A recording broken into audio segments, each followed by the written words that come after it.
Stay tuned next for high school football, TV 7, TV 34 local sports. Coming your way next on cable channel 7, Pontotoc.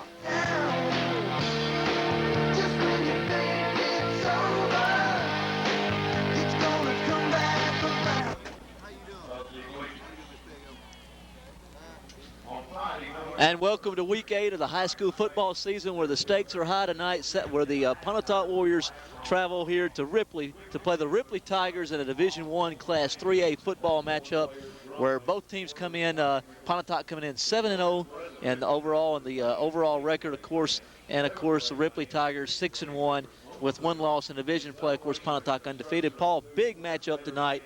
Here are the game that's been much anticipated, a big 3-week stretch facing the Warriors right here. Divisional division implication or playoff implications weighing in the balance. Balance is deciding upon what happens here tonight. Well, Patrick, this is what you play all season for. You have an opportunity to have a shot to make a playoff run. Pontotoc in that 3-game stretch, and it really doesn't get any tougher, Mike, than what happens tonight playing against the Ripley Tigers. They have 3 very highly touted football players in Vashawn Pearson, Akeem Lockett, Jimmy Brooks, Patrick, the quarterback. Robertson Punter is really a very fine player. It's going to be a tough challenge for the Warriors tonight.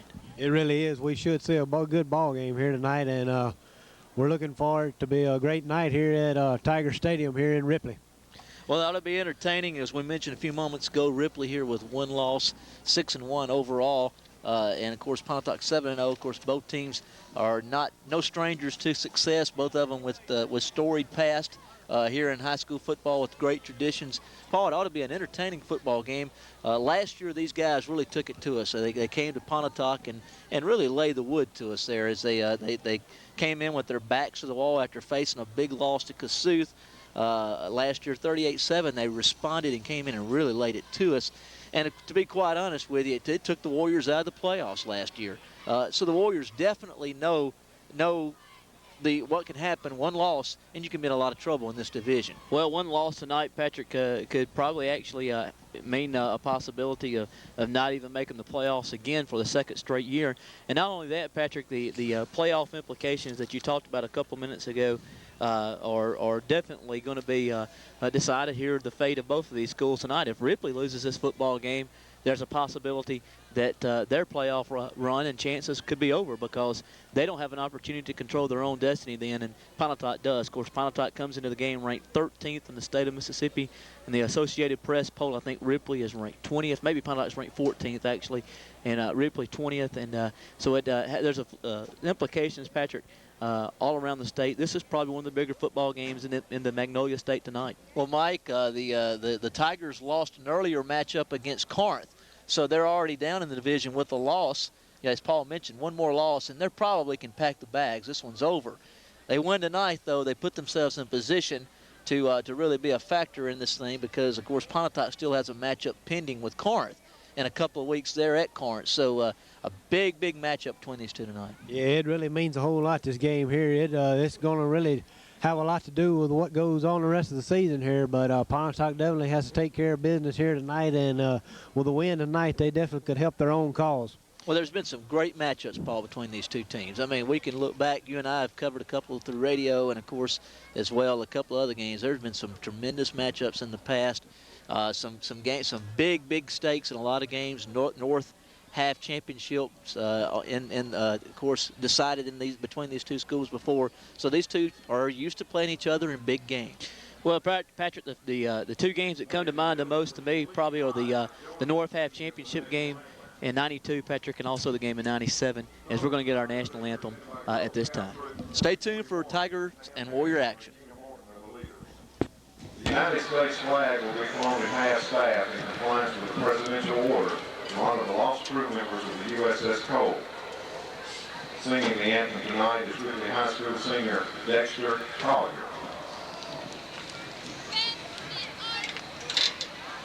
Oh, say, can you see by the dawn's early light what so proudly we hailed at the twilight's last gleaming, whose broad stripes and bright stars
And we welcome you back here as we get really close to the start of this football game, as the Warriors and the Tigers have both begun to make their way to the playing field. Of course, team captains as well, meeting at midfield stripe as we're getting close here, of course, to getting this one underway. And of course, a couple of guys to watch out for, Paul. We'll go ahead and highlight some of these guys. Of course, highlight performers for the Tigers is, of course, their very fine tailback, of course, Bashawn Pearson, 6'1", 200-pound back. Paul, we've dealt with him a couple of 3 years now here at Ripley High School against the Warriors, and of course a fine back, and of course very dangerous with the football. Last year he was not much of a factor. I think, Soup, you can remember Paul was not there, but really Pearson was not much of a factor last year. Brooks was the difference maker last year. He ran the football between the tackles at that fullback spot, and of course I thought defensively they really caused a lot of havoc. Of course, the Warriors had a lot of trouble protecting last year, protecting the quarterback, and a good pass rush. Lockett, of course, the big fine defensive end, and Brooks caused a lot of havoc on defense last year when these two met. Well, it's Friday the 13th, and a lot of things can happen, so we'll just have to stay tuned for some good football. Real quickly, Mike's going to give us our sponsors that are helping make our telecast possible tonight on TV7, TV 34. We thank all of our fine sponsors. First of all, Tudor Funeral Home in Pontotoc, Jackson Implement Company on 15 there in Pontotoc, Montgomery Drugs. Go by and see Billy Montgomery and all his fine staff there at Montgomery Drugs. First National Bank, JB's Quick Stop, Russell Oil Company, People's Bank, Hangouts Daycare, Ken Nowlin Insurance, OneCall.com, Daffodils Flowers and Finery, Charlie Robinson Cattle Buyers, Springer Discount Mobile Homes in Houston, Pontotoc, and Woodland, Stegall Ford, Classic Exteriors, Hunter's Hollow in Oxford, and CNR Cattle Company. And we'd like to thank those fine sponsors for allowing us to bring Pontotoc High School football action to you on TV7. Paul, we as the Warriors have made their way onto the playing field, the Tigers will do so very soon to join them as well. And Paul, I'm not sure. I was looking the opposite way, of course, on the coin toss. I thought I saw someone, the official, make the indication of deferment. But Soup, were you watching? I don't know. I couldn't see who's getting the football first.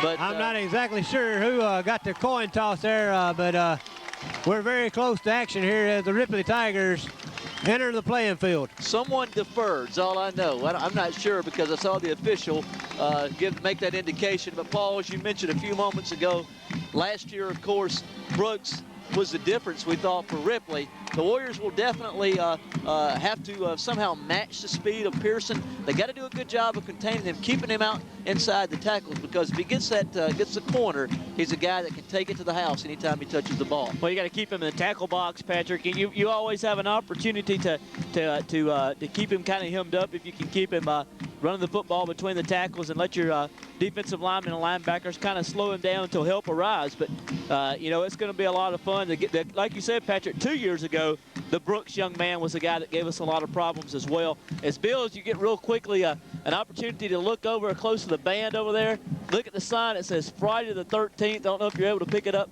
Unlucky. Let's just hope that's what's going to be the case for the Ripley Tigers here tonight. Guys, if people are standing, and so am I. I don't think this sitting is going to work right now, so I guess we'll have to do what we were talking about not trying to do. Ripley will get the football first, as Pearson will stand right along his own 9-yard line.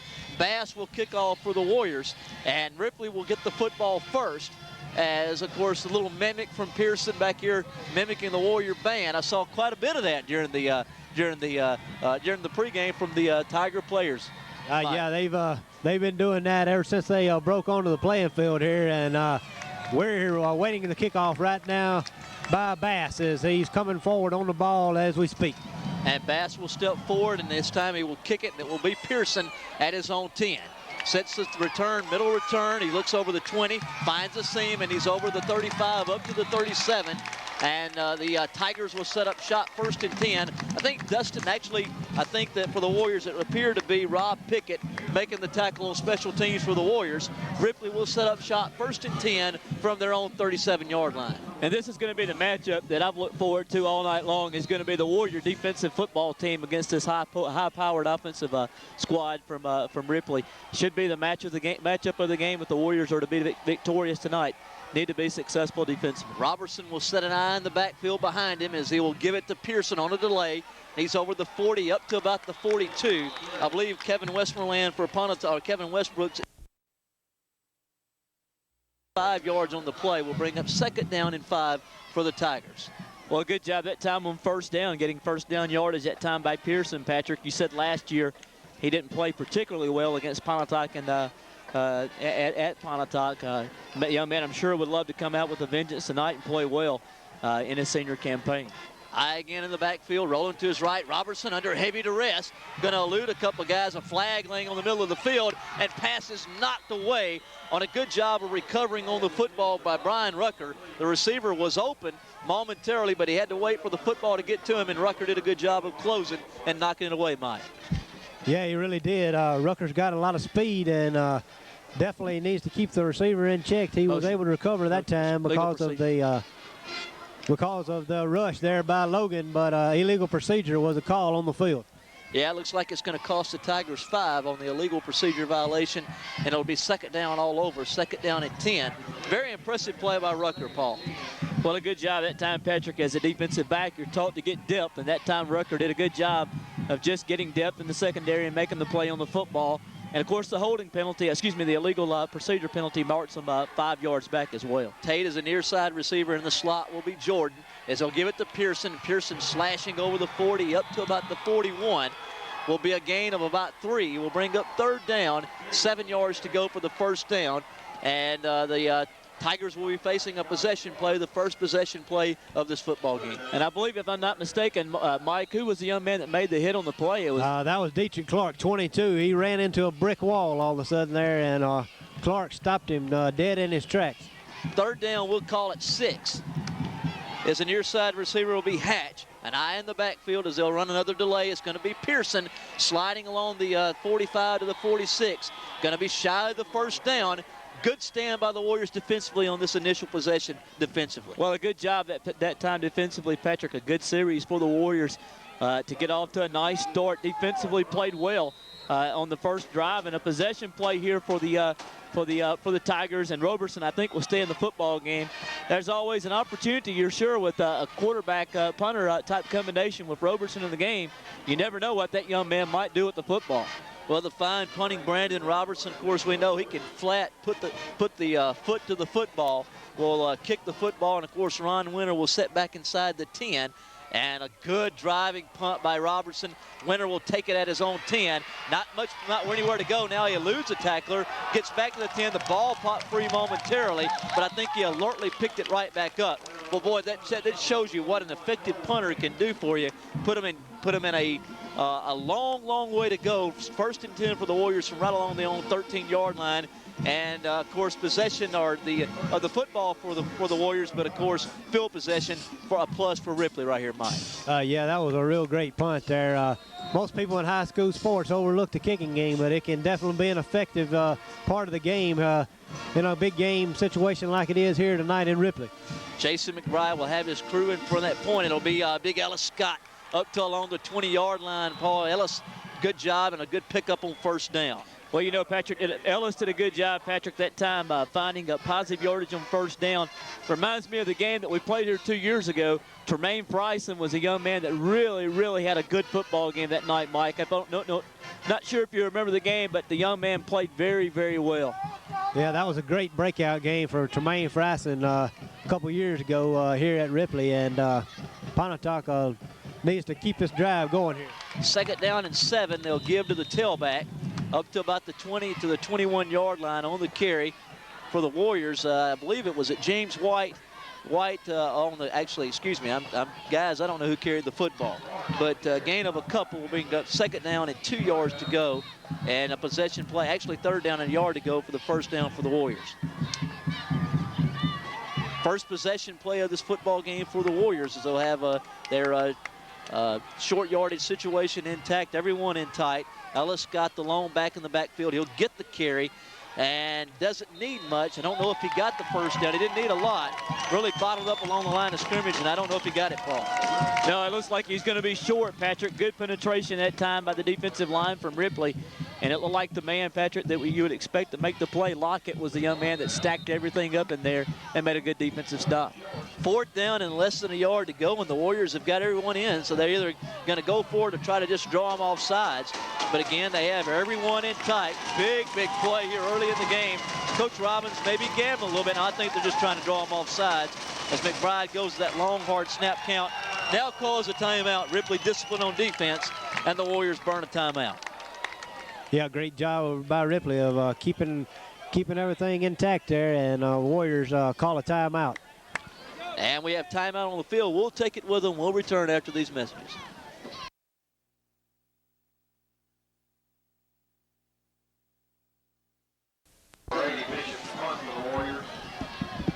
Fourth down, less than a yard to go, and the Warriors have brought in Braden Bishop to punt the football away as Ripley will check around the midfield stripe. It was going to be Clinton Jordan, as Braden will step forward and he puts the boot to it pretty good, as it's going to get a good carry as Jordan will take it at his own 38-yard line. Now heads upfield, looking for a seam to run through. He's going to run up to about the 45 to the 47. Nice job of punting the football right there, Paul, by Braden Bishop. Doing a good job of getting the Warriors out of a little bit of a hole.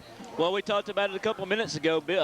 Mike did, talking about how reversing field position would be big in the football game by the punters. And, of course, that time Bishop did a good job. Patrick, the young man that returns punts for Ripley is the same type of return specialist as Winter is. I talked to a couple of people from Ripley here today. Talked about he's a good possession type receiver as well as a very good punt returner. So the Warriors will have to be wary of that all night long. Going to be a rare carry to the fullback, Clinton Thomas, over midfield down to about the 48.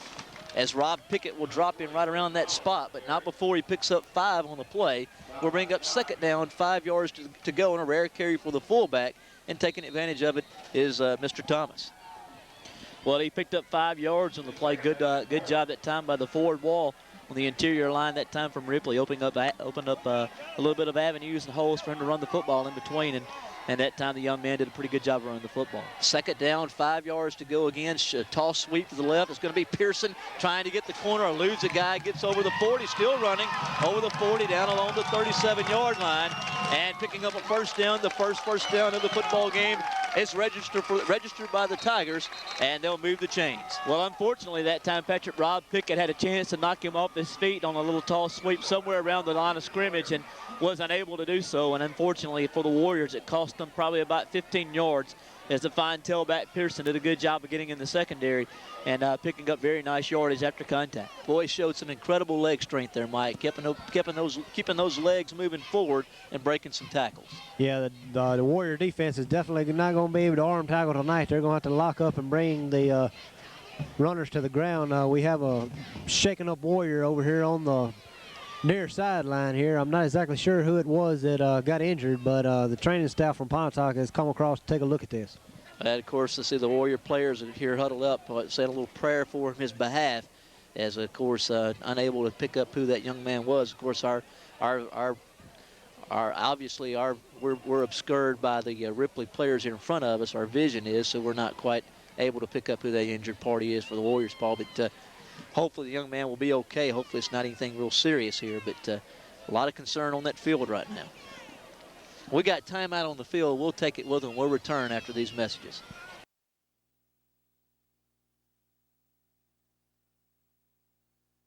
Appear to be Jeffrey Hall, Paul, able to walk off the field on his own power. Hopefully a good sign for that young man. Well, we can only hope it's nothing that's real serious, and it looked like it was going to be a situation when he walked off the field under his own power that he was going to be okay. So that's good news for that young man. Single receivers left and right again. Thomas, the fullback, plunges inside the 30 up to about the 30-yard line. Rob Pickett with a nice open field tackle. Paul, that young man has got a nose for finding the football. Well, he does, and he's extremely strong, if I'm not mistaken. He's one of those young men that works in the weight room, and he's a young man that's on that powerlifting team from the Warriors that always excels, Mike, if I'm not mistaken. The young man is just extremely strong. That is true. He does have a nose for the football and a real hard-working young man with a nice tackle there. 2nd down and 6 yards to go for the Tigers. Again, it'll be Thomas, and again a good hole over the 25, and still running along the 24-yard line and very, very close to a 1st down.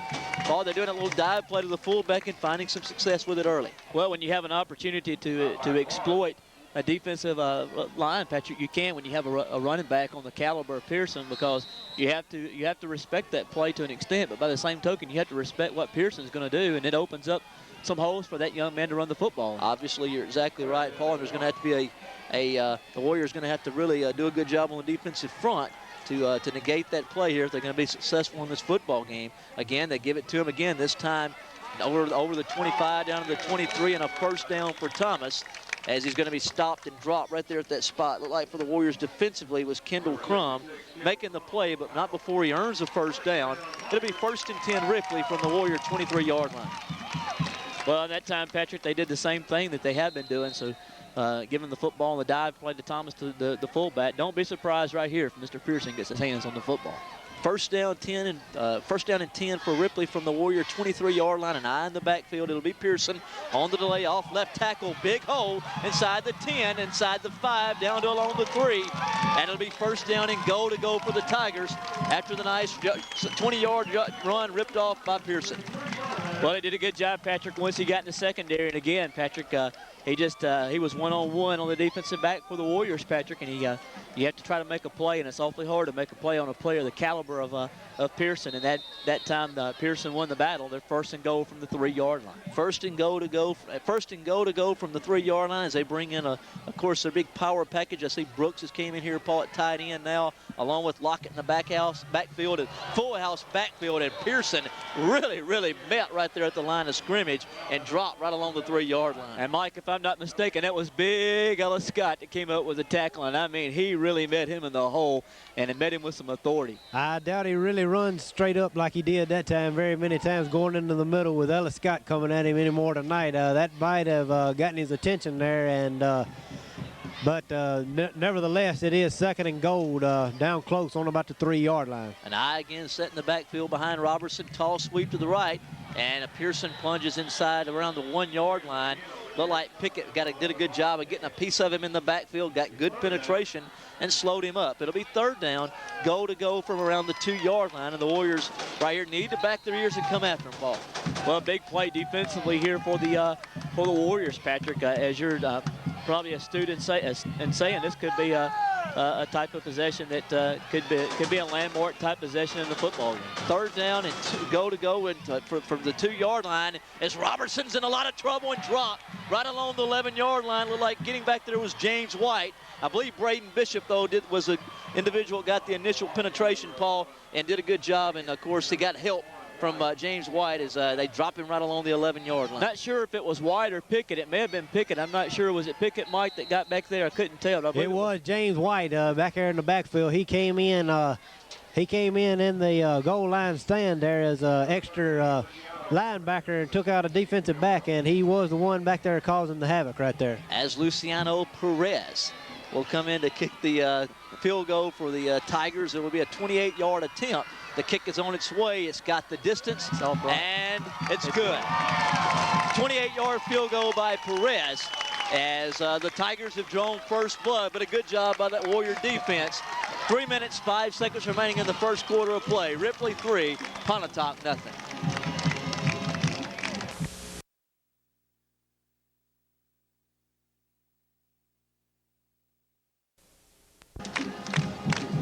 And Ripley leading 3-0 as it will be Big Brooks kicking it off. It's going to be for the Warriors, like Ellis Scott scoops it up around the 30-yard line, but we're going to have to probably kick this one over. Paul, I think that Ripley might have jumped off sides. We'll have to wait and see from the indication from the officials. Well, a good job, Patrick, by the Warriors defensively with the goal line stand, keeping them out of the end zone. That could be a big play in this football game. Unfortunately, I hate that on the kickoff because the Warriors would have had awfully good field position.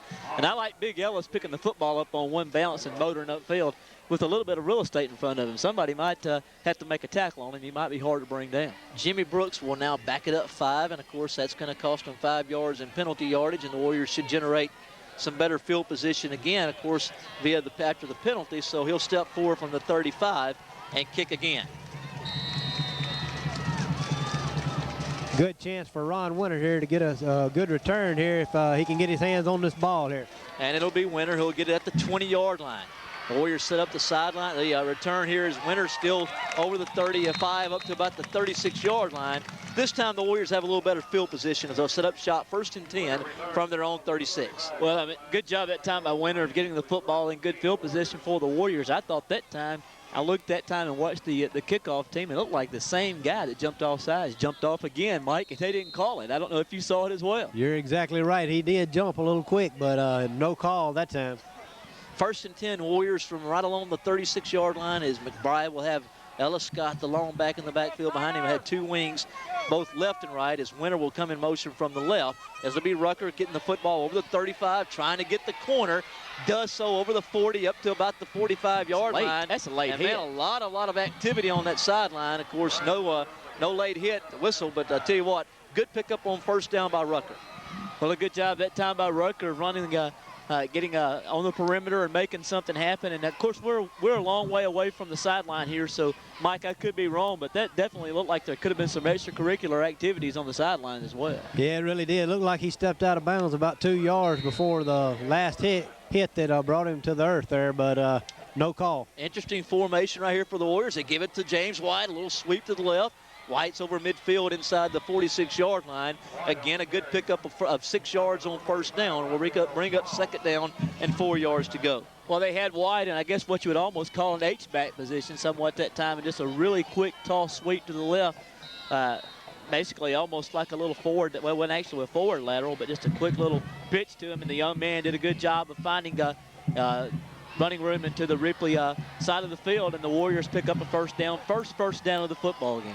Again, White is alone back in the backfield. Same play as this time he tries to get the 45 and will do so around that point. Will be a short gain, maybe a gain of 2 on the play. We'll bring up 3rd down and a possession play, 3rd down, and we'll call it 2 yards to go for the 1st down. Yeah, Pontotoc started that little set there that they've run the last 2 plays there last week. A little quick hitter, and that time Ripley defense snuffed it out and was able to stop him after a very short gain, bringing up a 3rd down situation. 3rd down, and we'll call it 3. There's a gain of 1. Ellis Scott, the lone back in the backfield behind McBride. As now coming in motion will be Ruckers. They fake it to him. It's McBride, rolls to the right. Wide open. Looks upfield, and his receiver in the middle of the field wide open.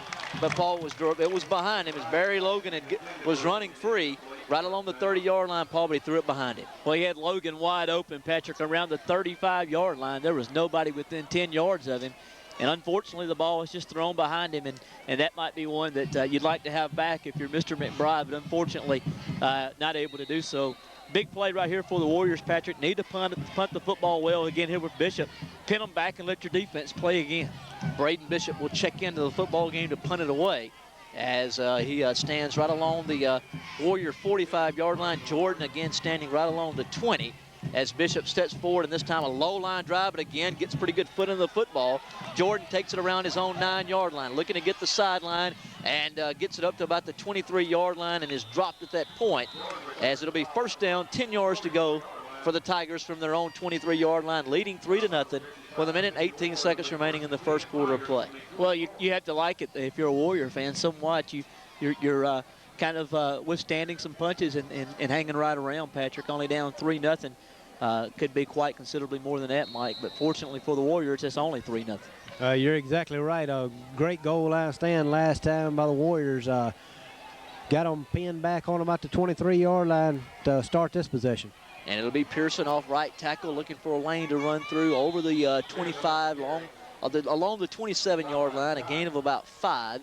And we'll bring up 2nd down, 5 yards to go, actually a gain of about 4. So it'll bring up 2nd down, 2nd down, 6 yards to go for the Tigers. Yeah, that was Ellis Scott there making another stop for the Warriors after about a 4 or 5 yard gain. Well, a guy like this, Paul, a back like this is going to get his yards. You just got to contain him and keep him from making the big play. Tall sweep to the left. It's going to be again Pearson picking over the 30 and over the 35 up to about the 39-yard line and picking up a 1st down. And another 1st down registered by the Tigers at right along the 39-yard line, 1st and 10 from that point. Well, a good job that time of Pearson finding an alley to run through on the little tall sweep and picking up good yardage, Patrick. And Walker, the freshman defensive back from Pontotoc, did a good job of standing in there and making the tackle as well. First down and 10 yards to go. The line to make for the first down is right at midfield, so the line of scrimmage is at the 40. An eye in the backfield behind Robertson again. And he's going to give it to Thomas, the fullback. He's bottled up right along that point and dropped. As again, it's our guy Pickett making the stop defensively right along the 41-yard line. Probably will bring to an end the first quarter of play.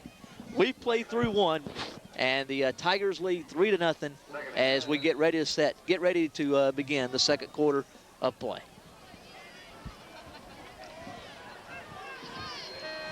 That is the end of the first quarter. We just scored the Tigers scored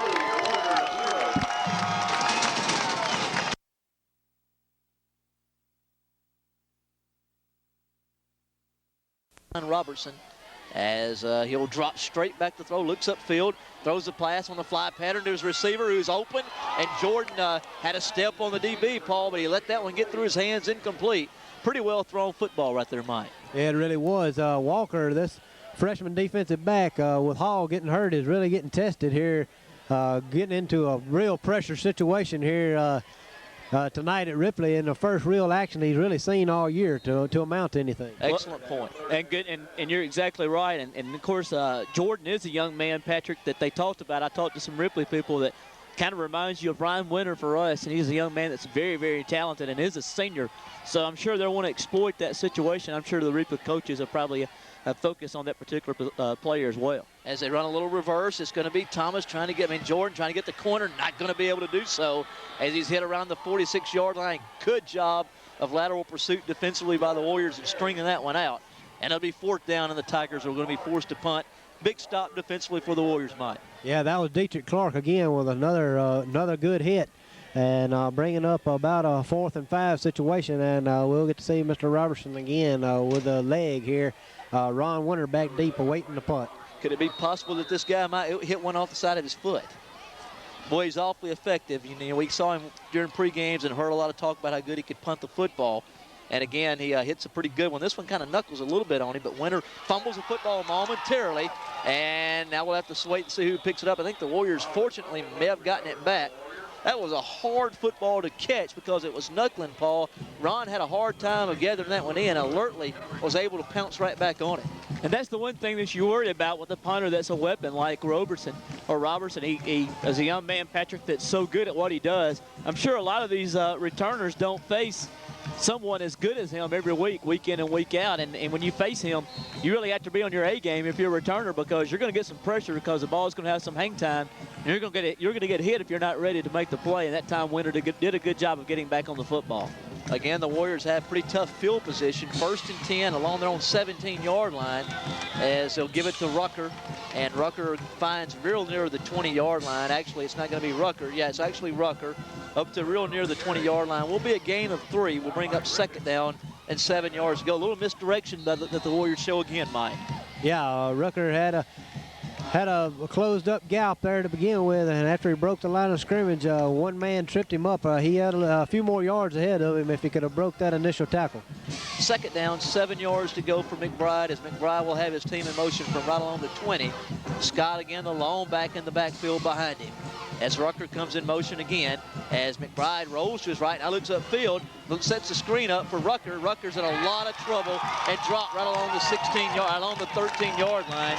And coming up out of the secondary to make the play defensively was Jonathan Hatch, the strong safety. Well, Jonathan Hatch, Patrick, a 6'1", 184-pound junior defensive back that time, just really did a super job from his strong safety position of making a play on the football, Patrick. And I don't know exactly how big of a loss that was, but it was a big loss. 3rd down and 13, so it was a loss of 5 and a possession play for the Warriors.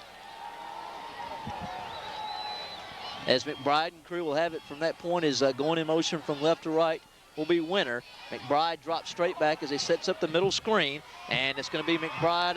Actually going to be for the Warriors. It looks like Bishop, and Bishop maybe to the line of scrimmage, maybe a couple on the play, but no gain relatively at all on the play. Will bring up 4th down, and the Warriors going to be forced to punt.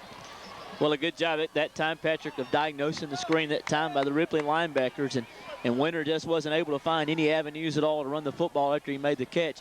And did a good job, actually, quite frankly, of just hanging on to the football and not turning it over and coughing it up and giving the Warriors an opportunity to punt the football. and Braden Bishop will drop back to punt the football away. And Jordan standing right along his own 40-yard line. A little bit of a high snap. And now we got a flag, and I don't know if the Warriors maybe moved early or Paul maybe going to be guilty of a little bit of too much time here.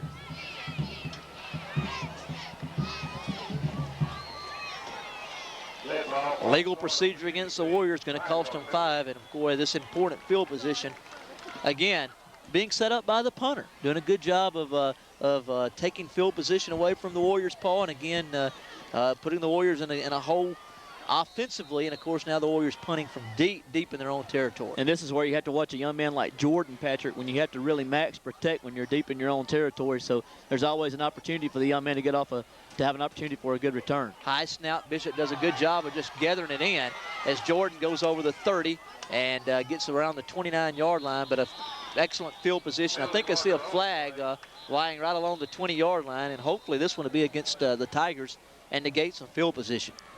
It really would help the Warriors out here. Ripley defense has done a great job here in the early stages of the second quarter here with a great defensive stand, and referees trying to decide what the penalty is right now. Well, I see the Warrior. I'm sorry, Patty, go ahead. I see the Warrior players pointing the other way, so we'll have to sort this one out. I heard the indication is going to be personal foul, Paul. Do you see who the guilty party was? No, I wasn't able to see who it was, Patrick, but I think it was probably somewhere after the ball was punted. I think maybe there was some extracurricular activities on this side of the football field. It really had nothing to do with the play, but I think that was probably going to be the call. Unfortunately for the Warriors, Patrick, it'll back Ripley up about 10, and it'll put them at the Warrior 41-yard line. So actually the penalty that time, the beneficiary that time for the Warriors. It'll be 1st and 10 for the Tigers at the Warrior 42-yard line. Still excellent field position for the Tigers, Paul, as they have it on the Warriors side of the field again. Well, I mean, of course, your defense can only play so well so long, so going to have to find a way, Patrick, maybe get a turnover or something to make them surrender this field position. Brooks is now the fullback in the backfield. Tall sweep to the left. Pearson looks over the 40. He's going to be bottled up and dropped. Good job defensively by the Warriors across that front. It looked like Kevin Westmoreland came in, and Kevin Westbrooks came in to make the stop defensively, and a good job by that Warrior defensive front. Well, again, Patrick, that time the Warriors doing a good job of lateral pursuit along the line of scrimmage and spilling the ball carrier for a minimal pickup on the play. And anytime you can keep Pearson in check, that's an accomplishment on its own. The young man is just really a good football player. 2nd and 9. It's going to be Pearson again off right tackle looking for a hole. He's over the 30. It's a foot race inside the 20. He's inside the 10, inside the 5, and a touchdown by Pearson. Paul, that was just a little off tackle play here to the right side. And they successfully do it for a 41-yard run and a touchdown for the Tigers. Well, that time Pearson just did a good job, Patrick, once he got in the open field, and he's already catch. You're not going to catch that young man once he gets a step on you. So that's something you have to do. You worry about that all game long with that young man because he is just so fast. Mike, he also shown some awfully good balance right there, just tight rope in the sideline there toward the end of the run. He really did. Ron Winter was our only real chance to make the tackle, and he just was unable to do it. Perez checks in again and kicks the extra point through. 8:39 remaining here in the first half of play. Ripley 10, Pontotoc nothing.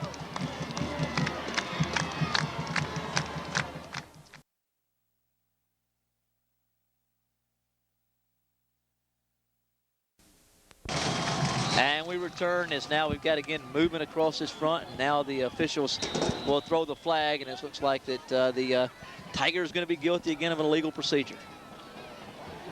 Warriors really could use a big play right here. Wrestle some of this momentum away right now, Mike. Yeah, they really need something big right here. A lot of confusion on the field right now as to the back judge signaled for the kicker to come forward, and no one else saw it, and they called a penalty once again on Ripley's kicking team. Well, that's going to cost them 5, and again, of course, Brooks will tee it up at the 35-yard line with the Tigers leading 10-0 with 8.5 minutes remaining here in the first half of play. Paul, the Warriors really need to get something going offensively. Need to get back in this football game. Going to have to find something that works, Patrick, offensively. So far, they've been a little bit of help moving the football here in the first half. And Brooks will step forward, and it's going to be Winter. Winter will have it on his 15-yard line as he looks for a middle return, gets the sideline, gets up to about the 35-yard line, up to actually around the 33-yard line. And actually, we'll call it the 35. It'll be 1st and 10 for the Warriors from that point. The Warriors are going to have to find something offensively that works, Mike. Going to have to find a way to get the ball in somebody's hands that can make a play. And quite frankly, they may have an awfully hard time doing it running the football because Ripley seems to have a little bit of an edge on the defensive line. Patrick and Mike, they're really doing a good job of knocking us off our stride defensively right now. Yeah, Warrior offense is really out of sync right now, and Ripley's doing a great job on defense of containing the run. 1st down and 10 as the Warriors fumble the football in the backfield. It's loose, and I think the Tigers have gotten it. Looked like they were just going to run an option play or a belly series, Paul, and Paul looked like just a mishandled exchange between the quarterback and the back, and it's going to be a costly one for the Warriors. Well, unfortunately for Pontotoc, this football game has been played entirely on the wrong side of the football field, and that's been the key to the game so far.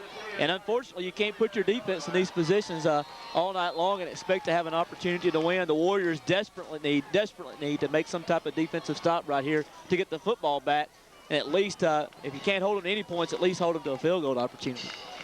Again, 1st and 10 Ripley from the Warrior 29-yard line as Robertson rolls to his right, looks upfield. Pass intended for Cross, his tight end, is incomplete right along the 20-yard line. A little bit overthrown and incomplete. We'll bring up 2nd down at 10 yards to go. Pretty good coverage that time by Ron Winter, as Ron did a pretty good job of closing on the football. And, you know, the ball was a little bit overthrown, but he was there just in case. And if the young man would have got his hands on the football, probably would have been a difficult catch because Winter was closing in on the play and probably would have made it difficult for him to gather it in. But 2nd down and 10, Warriors need a big defensive stop right here. Again, the eye set behind Robertson in the backfield. Again, of course, McDonald will be the tailback as it's going to be Big Brooks, the fullback. He plunges over the 25 to the 22, but the play is going to be stopped before it really ever begins as the penalty flag is dropped. Most likely an illegal procedure against the Tigers. Indeed, that's going to be what the call is. It's going to cost them 5, and we'll bring up 2nd down and 15 for the Tigers. Pontotoc needs every opportunity they can get right now to for help here, and via the penalty, they have a 2nd down and 15, and Warrior defense needs to rise right here and make a big stop. And we have a timeout on the field called by Ripley, and we'll just take it with them. We'll return after these messages.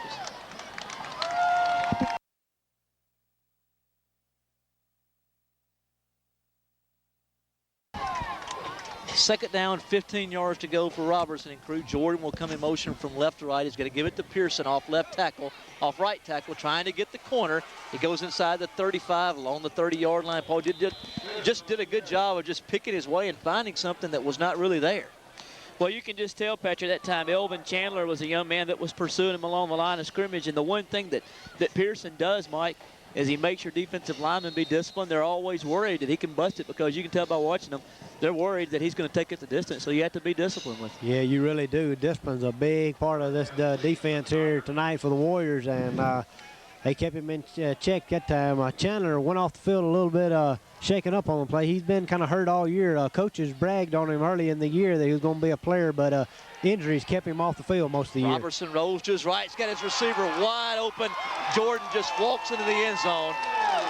And the Tigers have moved ahead 16-0 with 7 minutes and 31 seconds remaining here in the first half. Well, that time we just came with a little bootleg action, waggle, whatever you want to call it, Patrick, as he rolled to the left and did a good job. Patrick, I'll be honest with you, that time it almost looked like the defensive backs for Pontotoc, there were more people to cover than they actually could. And it looked like that it was a well-designed play that time by Coach Allen and his staff, and they found the end zone. The Warriors have the work cut out for them. Patrick down 16-0. And Perez in to attempt the extra point. His kick is on its way and good. 7:31 remaining here in the first half. Ripley 17, Pontotoc nothing. And Mike, you're going to go down this list of sponsors here for us. We thank all our fine sponsors for tonight's game between the Pontotoc Warriors and Ripley Tigers. First of all, Tudor Funeral Home in Pontotoc, a proud sponsor of Warrior football. Jackson Implement Company on 15 in Pontotoc.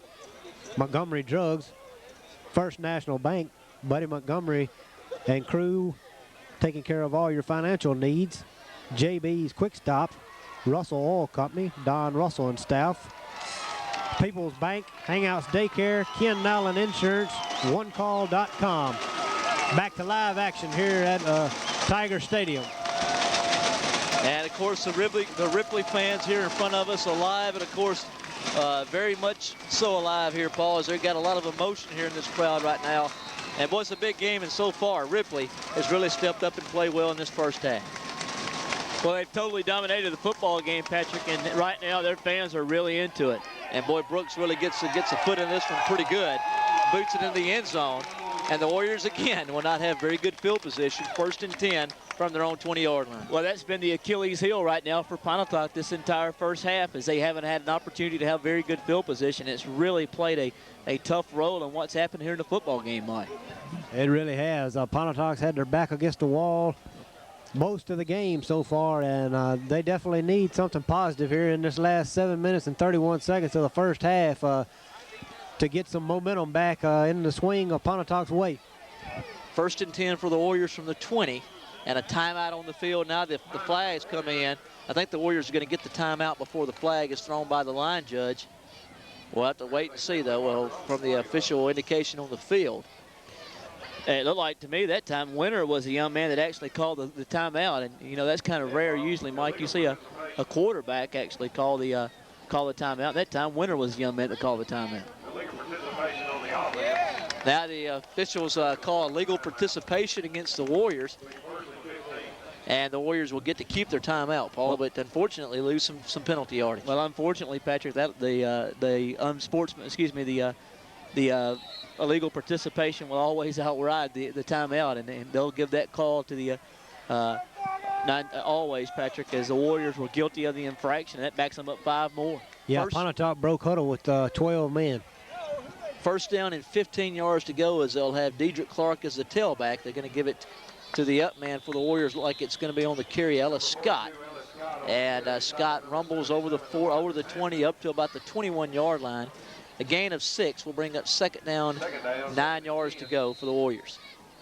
Well, the Warriors picked up 4 on the play, and really and truly they just need to keep Ripley off the field. And if there was ever something that would be big for the Warriors, it would be to go down and get points and move the football and take some time off the clock and keep this high-powered offense from Ripley off the field. As McBride just hides the football real well, does a good job throwing upfield a bit to Winter, and Winter wrestling with the football around the 42-yard line. Pass is incomplete. Good little play-action pass right there. Good job of disguising the football by McBride, but the pass incomplete for the Warriors. I tell you what, McBride really showed a pretty good arm that time, threw the football a long way. Unfortunately, Winter wasn't able to make the catch, but McBride showed a really nice arm that time. We'll bring up a 3rd down, a possession play for the Warriors. And if they ever could get a 1st down, this would be a big time to have one right here, Mike. It really would. Pontotoc definitely needs a big play here. They haven't got a big play all night, but this would be a great time to see one right now. 3rd and 10 from the 20 as they give it to Winter. Looks like he's trying to throw out of this formation. Intercepted. And this pass is going to be intercepted. Around the 35, the 30, looking for a seam as the cornerback for Ripley. Looks like it's going to be Luster. Luster going to run inside the 25 to the 22, and again, the whole game is continuing to be played on the Warriors side of the field, Mike. It really has. Great job there by Ripley of staying in their coverage on the reverse pass there by Ron Winter, and no one was open downfield, and Pontotoc never had a chance there. You guys, what I think the key is right here is when you're Pontotoc, the type of scheme that they like to play. When you get behind 17-0, you have to do things like that, and I think that's probably not playing in Coach Robbins and in his staff's best interest. And that's going to be McDonald again. It's actually not McDonald, but Pearson. Rico's gone, I think. Rico's he's at Delta State now, if I'm not mistaken. So, but I had the right team still because he was here. I think he wore number 7, if I'm not mistaken. Guys, I'm pretty sure I've already said that twice in this game.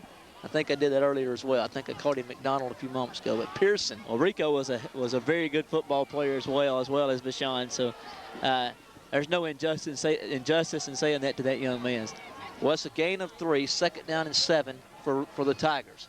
It's going to be Brooks, a big fullback, and he's going to plunge over the 20 down to along the 17-yard line. And the Warriors bottle him up at that point. Will bring up 3rd down and 3 yards to go. Actually, 3rd down and 4 yards to go for Ripley. Well, they need to hold them here keep them to at least, like we said a couple minutes ago, to a field goal opportunity or to no points right here again, Mike, because they've had 2 turnovers here on their side of the field that have been very, very costly. Yeah, it would be a great time for a Warrior turnover right here. Dietrich Clark and Ellis Scott in on the last tackle. It would be big if one of them here could cause something big to happen.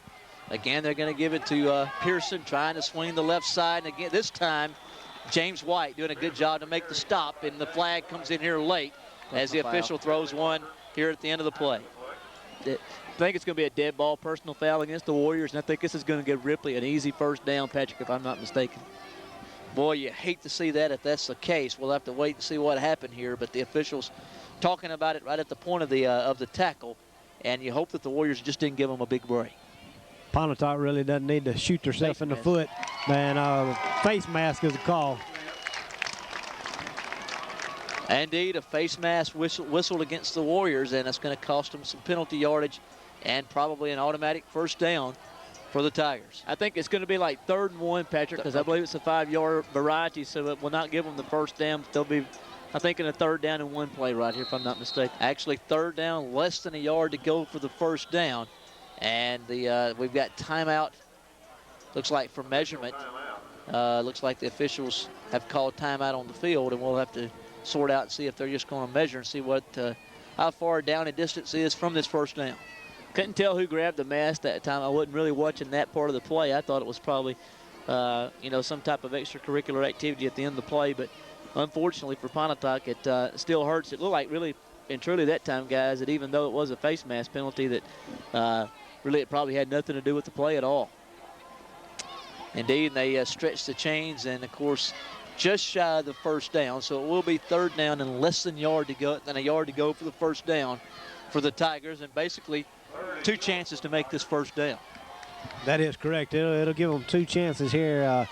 5 minutes, 15 seconds remaining here in the first half of play, and our Warrior defense needs to come up with something big, if any way possible here. Nice set in the backfield behind Robertson, as he's going to give it to Pearson, easily finding the first down. Right along the 10, inside the 10-yard line. Actually, right along the 10-yard line. It'll be first down and 10 yards to go. I'm not sure if he's inside the 10, maybe 1st and goal to go for the Tigers, Paul. Well, guys, I hate to hit the old panic button, but I'm just going to tell you guys, if Pontotoc goes behind 24-0, I'm going to tell you this football game, for all intents and purposes, is going to be over right here. They need to make some type of stand defensively to find a way to keep Ripley out of the end zone. Big set of downs right here for the Warriors defensively, as they roll to the right, and Robertson looking upfield. Nice grab inside the 5, right along the 3-yard line, as Cross made the reception. And it's going to be 2nd down and 2 yards to go. They can actually earn a first down without scoring. Well, just a good job that time. Nice disguise play that time by Robertson as he just rolled to his right, Patrick, and on the bootleg action did a good job of getting the football to the receiver. And they're knocking on the door once again. You said it was a couple times ago that they had basically 2 downs to get 1 inch. Right now, if you want to know the truth of the matter, they may have almost 7 or 8 downs to get 2 yards. I formation in the backfield for Robertson, as he's going to give it to the fullback, and plunging out and plunging in for the touchdown is going to be Brooks, as Brooks plunges in from 3 yards out, and Ripley has extended its lead to 23-0. 4 minutes and 6 seconds remaining here in this first half of play, and Perez will come in to attempt the extra point. That was a big play right there by the Ripley Tiger offense to take it in with 4 minutes and 6 seconds remaining here in the first half of play, and it was already stated that right there could be big. 24 points in a game of this type is huge to overcome. Perez's extra point is on its way and good. 4 minutes, 6 seconds remaining here in the first half of play. Ripley 24, Pontotoc nothing.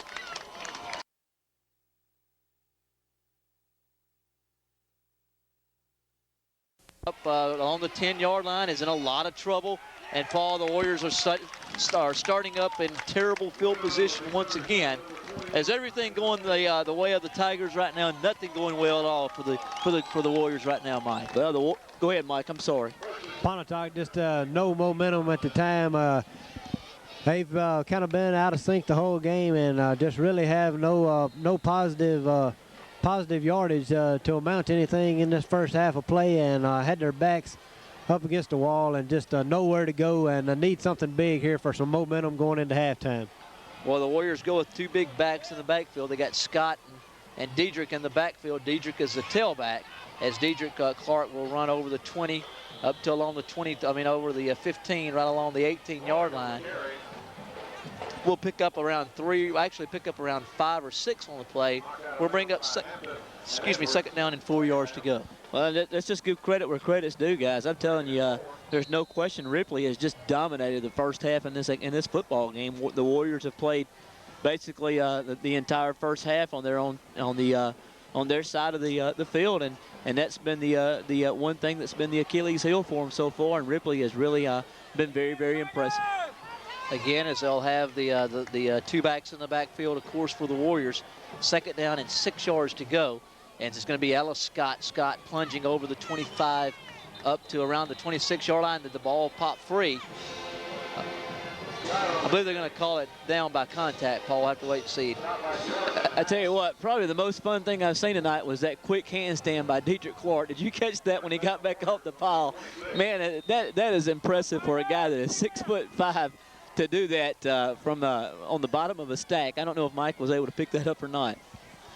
Diedrich Clark is some kind of athlete, great leaping ability, and very athletic, and has been big for the Warriors so far this year. And Pontotoc, with a good drive here late in the first half, definitely need a good drive, though, to get some momentum.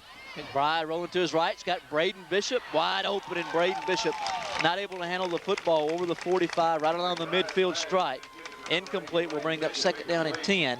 And boy, you know, Braden would love to have that one back. Paul, Braden usually pretty reliable out there at that tight end spot, but this time unable to hang on to the football. Usually a young man that's very sure-handed has a nice pair of hands on him. And to Jason's credit, that time he threw the football where it needed to be thrown, right to his player, where he can make a play on the football where nobody else could catch it but his player. And Jason's actually thrown two pretty good balls, both of them that could have been handled. Unfortunately, not having any success with the completion. And it's going to be James White on the carry. James White absolutely nowhere to go. Maybe got back to the line of scrimmage, if any. We'll bring up third down and 10. And another possession play with just over 3 minutes remaining here in the first half of play. Well, third down and 10, Mike, if I tell you, just to be honest with you, you'd like to win the football game. The most important thing is to win the football game, but right now you need a first down to keep this Ripley football team off the field, because you know they have an opportunity to probably go 31-0 if you give the football back to them. You're exactly right, Paul. Pontotoc definitely needs the first down if any way possible. And McBride rolling to his left, looking upfield. He's got Logan here in the just inside Tiger territory out here as he runs a crossing route. Pass is incomplete, and will bring up fourth down, and the Warriors going to be forced to punt the football away. Well, right now would be a big time for Braden to really step into one, because we need a big punt here to kind of pin them back a little bit and have an opportunity to play some defense and keep them from maybe getting in the end zone again. Because I tell you what, I'm sure that's what's on Coach Allen, his staff's mind right now. Probably have an opportunity to get the football in the end zone one more time before the half. Fourth down and some 10 yards to go, and of course Braden Bishop will drop back to punt the football away, as Jordan will get a low line drive. He's going to catch it right at his own 45-yard line on the one hop as he tries to get the corner, and he gets inside the 45 down to the 43-yard line. And the Tigers will have excellent field position once again. You guys, I don't know exactly what the time of possession would be in the football game, but I would really like to know how much of this football game has been played on the Pontotoc side of the field. And I'm talking about not necessarily the game being played on. I'm talking about from possession to possession. And you talked about it early, Patrick. I think you have to give a lot of credit to the Robertson, the punter, because he really reversed things early and kind of took Pontotoc out of good field position real quickly in the football game. He may be responsible for this big lead. And it's going to be, again, for the Tigers, it's going to be the guy that's been pretty active here in the first half, Pearson. And a little toss sweep to the left, maybe gets a couple of 3 yards on the play. Brings up second down and 7 for the Tigers. Guys, just totaling through this, the Warriors have 43 yards of total offense in the first half. Really been inept offensively, and of course really struggling to find any offense at all here in this first half. That's more than Auburn had Saturday, so that's the only bright point that you can have to that right now. Little three-step drop is it's going to be a pass completed across, and he's going to run inside the 20, inside the 10, and a touchdown for the Tigers. As on the reception for the Tigers was Britt Cross, the tight end, was hit as soon as the ball was delivered to him. And right now, the Tigers really have things going their way, leading 30-0 with a minute and a half remaining, firmly in control of this football game. Well, they played well here in the first half, and quite frankly, Patrick, have looked like the football team that most people thought they would be before the season started, and probably the odds-on favorite to win this division. Right now, they're playing very well. And Perez's extra point is on its way and good. 1:39 remaining here in the first half of play. Ripley 31, Pontotoc nothing.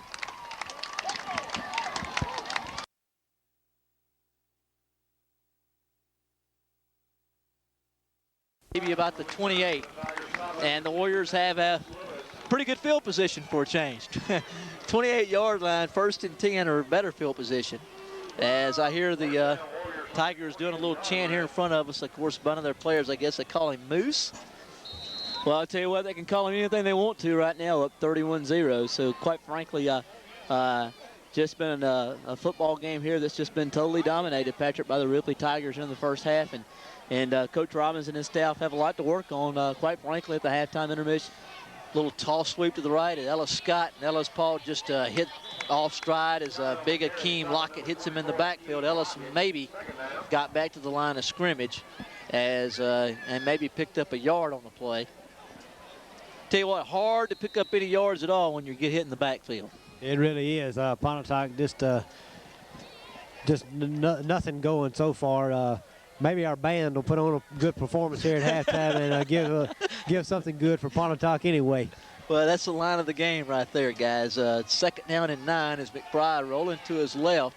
Looking upfield, got his receiver open. Pass is going to be complete by Bishop, and the Warriors get a 1st down. Good job delivering the football by McBride, and a good reception, Paul, by Braden Bishop. Well, best offensive play of the night so far, actually, as they had a nice 1st down pickup that time. McBride did a good job, Patrick, of rolling out to his left in the pocket and finding Bishop running across the middle. And the Warriors, really, if they could find a way to score before halftime, they really need to if they could in any way possible. Well, indeed, Paul, as Rucker comes in motion here now as McBride's under a lot of trouble, now rolls to his right and looks upfield and does a good job of just throwing it away. Tell you what, Ellis really got away with one that time. He almost grabbed the guy and pulled him down, but I think it was Lockett who he was locked in with, and Ellis did. He just reached out and grabbed him, and unfortunately they didn't throw the flag. It'll bring up a 2nd down and 10. Good job right there by McBride. Paul just getting rid of the football. Did a good job of throwing it away. I think right now you're seeing that the Warriors having a hard time offensively on the forward wall of keeping the Tigers out of the backfield right now, Mike. They really are having a lot of trouble. Ripley has got a very good defensive plan for this ball game here and are very sound in this first half. Pass is thrown out here in the flats to Ron Winter.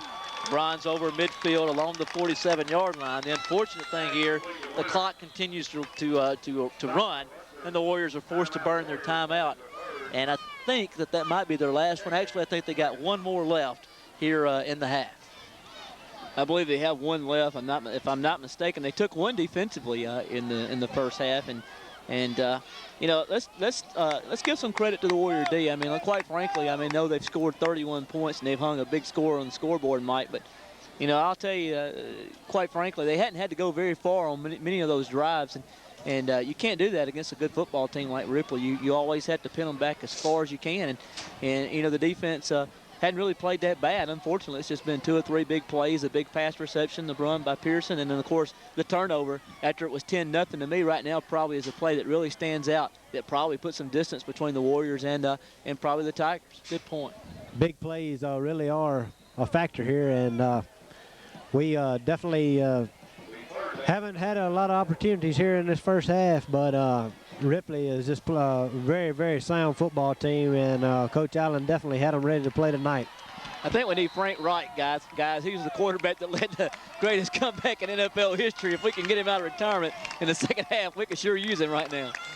Winter goes in motion from left to right as it'll bring up 3rd down and 3 As now McBride goes straight back to throw. Now we got flags coming here early, Paul. I think the Warriors may be guilty of an illegal procedure. But like Jason may have pulled out just a little bit early that time, and will be a legal procedure against the Warriors. Will back them up 5 yards. As the official almost made a mistake, and well, I knew he wasn't going to make a mistake, but did signal the other way. And we need everything we can get right now, because that would have been a first down via the penalty route.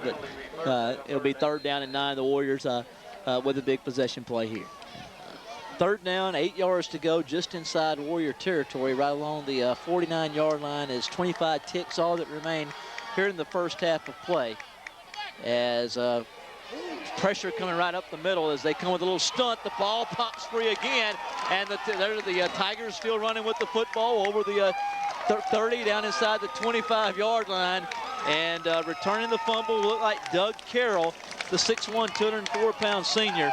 And the Tigers have it again. And Paul, I'll be honest with you, they have an opportunity with some timeouts left. They have 2 timeouts left, and the ball inside the 25-yard line. Well, this guy may be right that was down there below us. He said that wasn't the last one. So at 31-0, they have 14 ticks on the clock. The only saving grace the Warriors may have is that there is only 14 seconds left on the clock. Well, they came with a little bit of a blitz package, it looked like, Mike, and they got some heavy pressure on McBride. As Robertson looks upfield, throws it in the middle of the field. Pass is going to be caught. It looks like inside the 5 to about the 1-yard line as the completion.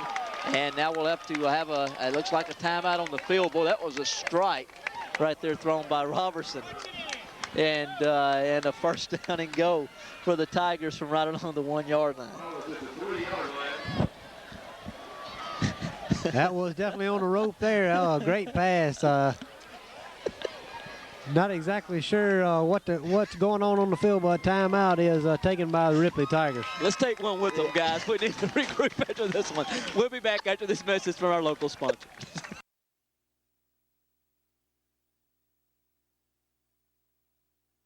1st down and goal to go from the 3. Robertson rolls to his right, looks upfield, pass is incomplete. Intended for Cross. They still have one more play. Still have time for one more play, unfortunately, as the clock didn't come to an end on that play.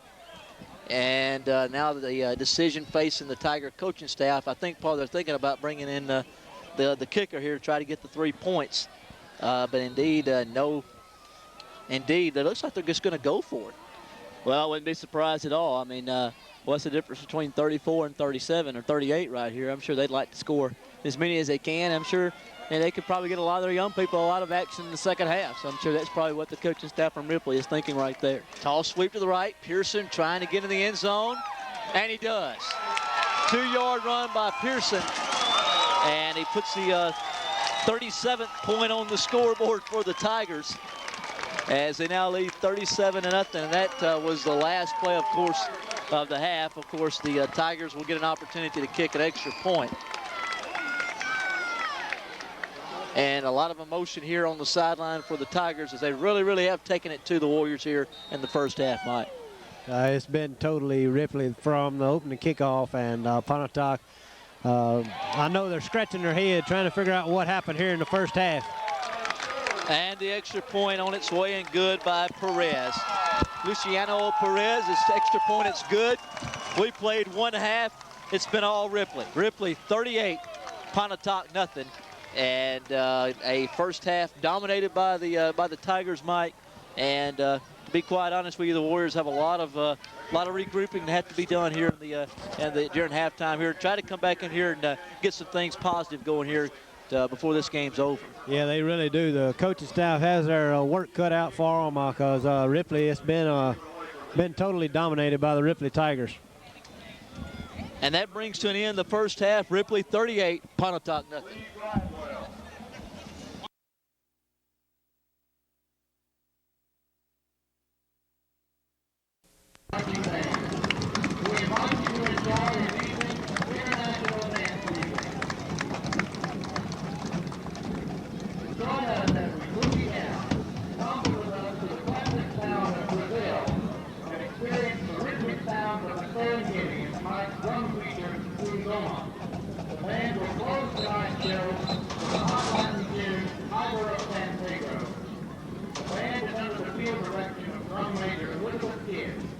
Featured soloists are Darion Huon, Daniel Payton, Crystal McMillan, Michael Franklin, Brad Griffin, Pamela Swan, Timothy Crawford, and Lee Pierce.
Second half of play, Brooks will kick it, and again, it's going to be Winter. Winter over the 5, over the 10, over the 15, 20, and again, sets up right around the 22, 23-yard line. Again, good coverage on special teams by the Tigers, and the Warriors have it 1st and 10 from their own 22-yard line. Of course, the Tigers just look like they have a little more spring, a little quicker step than what the Warriors have thus far in this football game. Well, they have a little bit of a spring in their step, and they're playing like it, Mike. They've dominated the football game, and quite frankly, we just want to get out of here alive, guys. That's the plea at halftime. We're surrounded. We're on the top level of the stand, so Mike has taken some abuse, Pat. Yeah, he really has. It's going to be a give. Ellis Scott. Scott may get the 25-yard line. I'll actually still running up to about the 30. The big fella getting some good yardage right there on 1st down. Will be a gain of about 5. We'll bring up 2nd down and 5 yards to go for the Warriors. And Coach Robbins and his staff would like nothing more than to at least, Mike, just have a way of getting ourselves some respectability in the football game, making some good things happen, and try to come out of this thing with some type of positives. Yeah, the goal right now is just to break onto the scoreboard and try to get some momentum back. Nothing positive out of the first half, really, for the Warriors. As it's going to be James White going off left tackle, and he's going to be in a lot of trouble, and he's going to be harassed and dropped. And a flag comes in here as well about the time the tackle's made. It's going to be a loss on the play, but a hold is going to be called against the Warriors offensively. It's going to be probably declined by the Tigers defensively. Yeah, they got Ellis right there. He was holding again, and they got him this time. They let him slide at the end of the first half, but that time they tacked on the holding penalty there. It's 3rd down and 9 yards to go in a possession play for the Warriors, and they'll split near side receiver here in Ron Winter, as in the slot is going to be looks like White. Long back in the backfield is going to be Ellis Scott. Now rolling to his right, McBride looking upfield. Pass is going to be picked off over the 40, inside the 30, down along the 27-yard line. And things continue as the same pace for the Warriors as they were in the first half. Guess what? We're playing the football game on the side of the Warriors side of the field again. In the second half, we start off, Patrick, at same song, different verse, because quite frankly right now, the same things that happened in the first half are happening again here, starting on the first drive of the second half. 1st down and 10 yards to go for the Tigers right inside their 20-yard line, actually the 20-yard line at that spot, as they run an option play and give it to a good open field tackle by Pickett on Pearson right around the 20-yard line. And that young man's played hard. He hadn't quit playing. He really hadn't. He's kept his head, and nice open field tackle there by Rob Pickett. Interesting play that time. Looked like you see a lot of counter options, but I've never seen one quite run that way. Very strange looking. As Pearson is limping off the field, but the way they ran that particular play is one that I've never seen it ran quite in that manner before. And Pearson goes off the field a little bit shaken up. They give it to Brooks, and Brooks running over the 20, right along the 15-yard line. Will be a gain of about 5. We'll bring up 3rd down and 5 yards to go for the 1st down. Well, possession play here for the Ripley Tigers, and defensively, the Warriors need to step up and make some type of stop and give themselves something to be proud of. I mean, one thing that as a coach you always want your players to play the whistle and you never want them to give up because, quite frankly, that's a sign of weakness. You always want to play to the whistle. I'm sure that's something that Coach Robbins and his staff talked about in the halftime. And it's going to be Brooks staying on his feet. Brooks plunging in from about 15 yards out and a touchdown. The big fullback, Jimmy Brooks, getting into the end zone.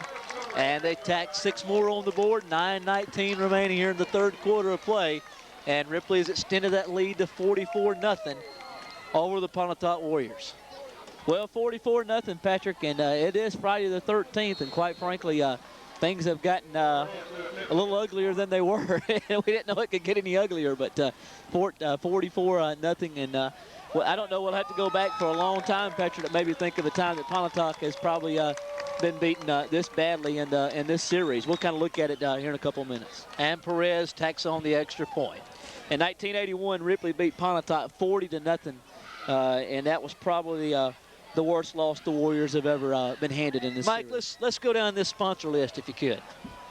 All right, Daffodils, Flowers and Finery of Pontotoc, Charlie Robinson Cattle Buyers, Springer Discount Mobile Homes, Houston, Pontotoc, and Woodland locations, Stigall Ford in Pontotoc, Classic Exteriors, professional vinyl siding installation located in Houston, Mississippi, Hunter's Hollow in Oxford, and CNR Cattle Company. Charlie and Chuck Robinson, proud sponsors of tonight's Ripley Pontotoc matchup.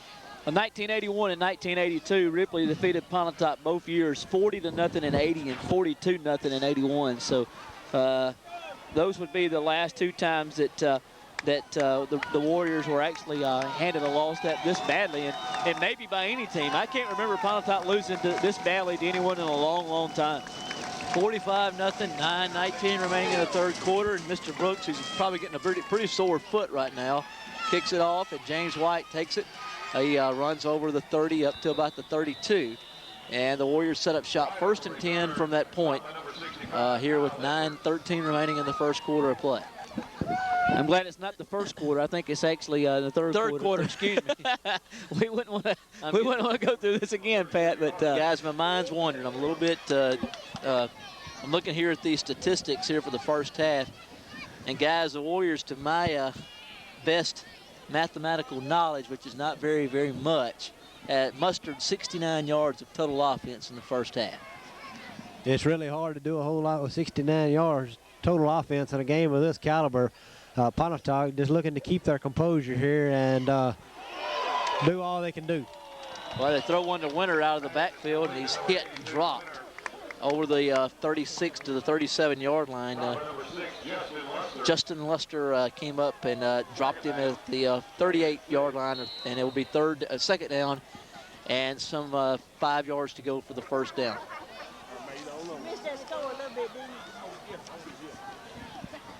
Second down and 5 yards to go for the Warriors from right along the 38-yard line. 5-yard completion for McBride. Timeout on the field called by Ripley, and we'll take it with them. We'll return after these messages from our sponsor.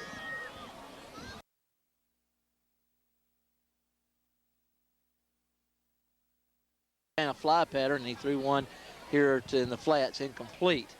And it'll bring up 3rd down and 5 yards to go. Well, 3rd down, 5 yards to go, possession play. Probably, you know, I don't know exactly what you look for in something like this, Patrick. There's nothing that you can get as far as a moral victory, because I'm sure coaches don't want to think about that. But it'd be nice to pick up a 1st down right here. Yeah, it really would. Pontotoc still looking for plays that might work against this tough Ripley defense. And they get it to Rucker. Rucker swinging outside, gets up to about the 39-yard line, well shy of the 1st down. And it'll be 4th down, and the Warriors forced to punt. I'd go for it, guys. I'm serious. You know, I mean, you're punting the football to them, and the same end result could happen. I mean, if you're 4th down and 1, I think they'll probably punt the football. But, you know, I mean, seriously, 4th and 4. The way they move the football, I mean, I don't know if it really makes a difference where you give it to them on the football field, really. You know, it'd be nice to pick up a 1st down and build on something. Well, Braden Bishop will check in and drop back along his 25-yard line, and Jordan set to return it right along the 30 as Bishop will step forward, gets a little bit of pressure, and it's going to be Jordan at the 30. Looking for a seam to run through now. He's going to be back to about the 35. He's in a world of trouble and dropped. Inside the 30, like for the Warriors, might have been Neil Mays who came up to make the play on special teams. And a good job by the Warriors on special teams, bottling up the young man and dropping him for a loss. Good coverage right there, Mike. Well, that's a positive that you can build on there, Mike. Neil made a good job of getting up the field and making the play. Neil Mays has been big for the Warriors several times this year. He's been a pleasant surprise, not heard of before this year as far as Warrior football is concerned, but has come up with some big plays this year and has been a pleasant surprise for the Warriors so far. Warriors need a real big stand here on defense to keep the Ripley Tigers at bay. Indeed, and this time it's going to be a carry. It looks like it's Junior Peaches. And guys, I'm saying that right, Junior Peaches, the tailback. And maybe picks up a yard or two on the play. We'll bring up 2nd down and 8 yards to go. Obviously not Vashawn Pearson, but Peaches picks up a yard or two. We'll bring up 2nd down and 9 for the Tigers. Yeah, that was our little buddy, number 11, Rob Pickett, with another tackle here tonight. He's been a bright spot, if there is one, for the Pontotoc Warriors so far.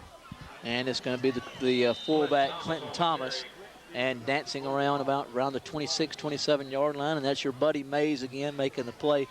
Mike making the stop defensively, and it'll bring up 3rd down. And about 9 yards to go, 8 yards to go for the 1st down. If anyone's listening, guys, we'll start talking a little bit about the SEC games tomorrow. What do you think? That might be something that might garner some attention. If anyone's listening, I don't know. It's late in the ball game. We'll talk about it after this play. And again, it'll be Peaches one more time, and he just explodes through the hole. He's met pretty rudely over the 35 to the 37-yard line. But Mr. Rucker did a good job of introducing himself to him, but not before he got a 1st down. And a 1st down registered again by the Tigers. They'll keep the drive going. Well, tomorrow afternoon, Patrick, the first football game that comes to mind to me is going to be played over in Columbia. I think Arkansas will visit South Carolina to play over in the chicken coop is what I call it, after going over there 2 or 3 weeks ago and watching a football game myself. And Thomas over the 40 up to about the 42. But back to the game between South Carolina and Arkansas. I went there a couple weeks ago, guys, and Mike, I'm sure you've never been there before. Maybe you have, but you have been there. No, you haven't. But that place is absolutely loud. I've never been to a place that was as loud as that place was. I like South Carolina tomorrow at home against the Arkansas Razorbacks. Arkansas has a lot of injuries with Cobbs not playing. It's really hurting them bad. Boy, Akeem Lockett, big hole over the 45, over the 40, down to along the 39-yard line, and another 1st down for the Tigers. You mean that place is louder than the Dog Pound? It was the other day. At South Carolina, it's extremely loud. They have a rooster that crows, and it's on some type of I don't know exactly what type of sound system it's on, but man, when that rooster starts crowing, it gets loud, and that place was extremely loud. South Carolina, I like them tomorrow at home against Arkansas, and if they win, I believe they become bowl eligible. And a good stick again in the backfield. And tell you what, guys, Mr. Pickett's had a heck of a night. The Warriors have struggled, but now I tell you what, he's had a heck of a night. He upended Mr. Peaches, and did a good job of just turning him over head over heels. Rob Pickett, just a great young kid here for the Pontotoc Warriors. He's a great young man and has had a pleasant night here on the field. Unlike the rest of the Warriors, he's had a great performance here so far. And it's going to be a give to the fullback over the 40 down to about the 37. Ella Scott and Lockett meet each other there, square up, and this time Mr. Lockett, along with some help, Ella Scott getting a little help. Looked like for the Warriors making some help from a defensive tackle, and they drop him along the 37-yard line. Well, if you're Pontotoc, you have to find something to build on, because next week's another big game. I mean, even though it doesn't matter if you lose by 1 or by 61 tonight. Next week you have to turn around and play against a good New Albany team, and you have to find a way to get yourself back up and play against them, because that's a big game. And Peaches just explodes through the hole again, over the 30 down to about the 27-yard line. And right now, guys, you can just see it. It's all over the Warriors players' faces. They just want this one over.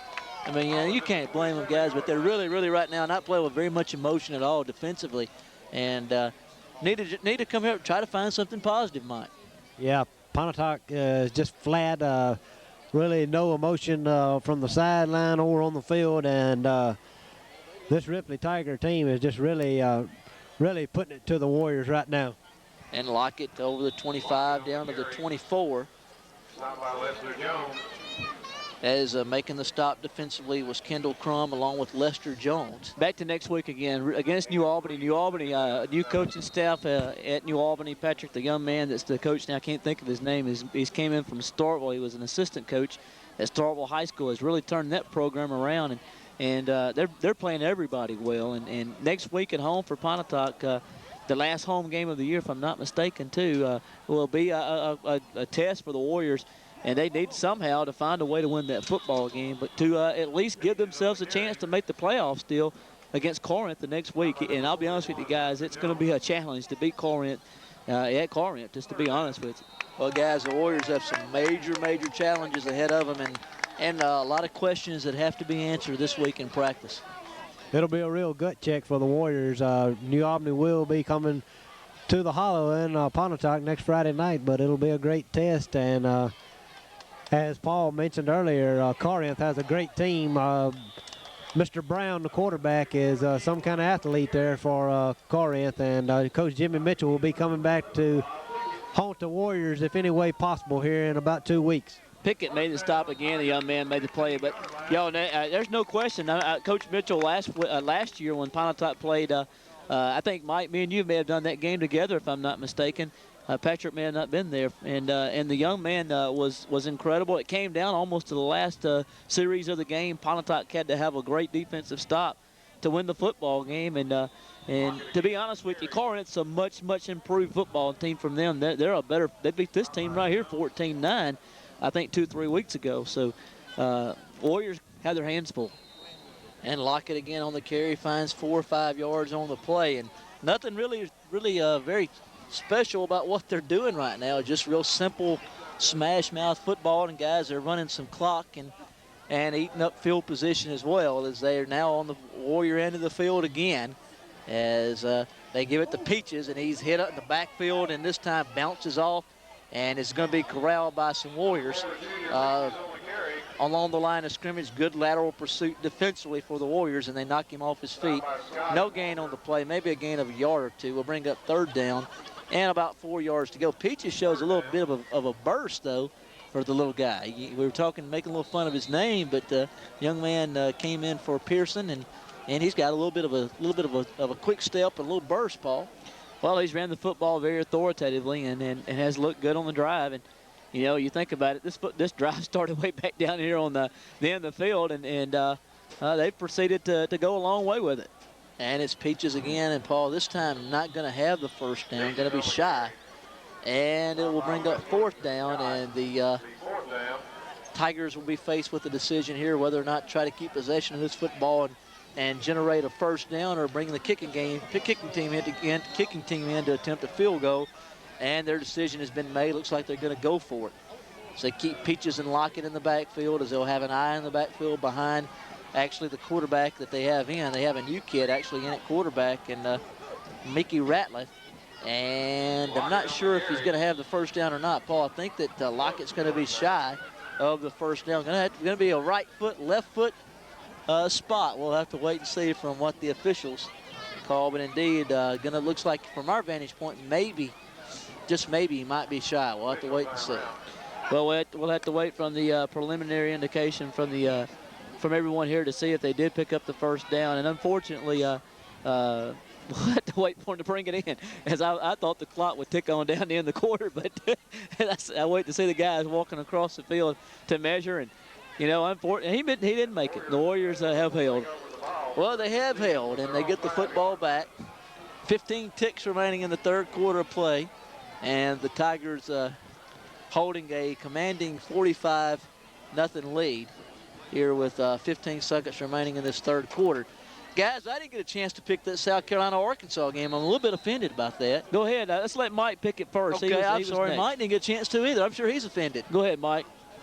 I'm going to have to agree with what you said earlier, Paul. I'm going to have to go with South Carolina at home. Lou Holtz has got the kids in South Carolina playing some good ball, and with Cobbs on On injured reserve, I definitely would have to agree with you, Paul, and I'll go with South Carolina. And that run will bring to an end the third quarter of play, and I'll be right back with my pick. I know you guys will be looking forward I think to I'm going to get me some of this funnel cake when we're here at the break. Through three, Ripley 45, Pontotoc nothing.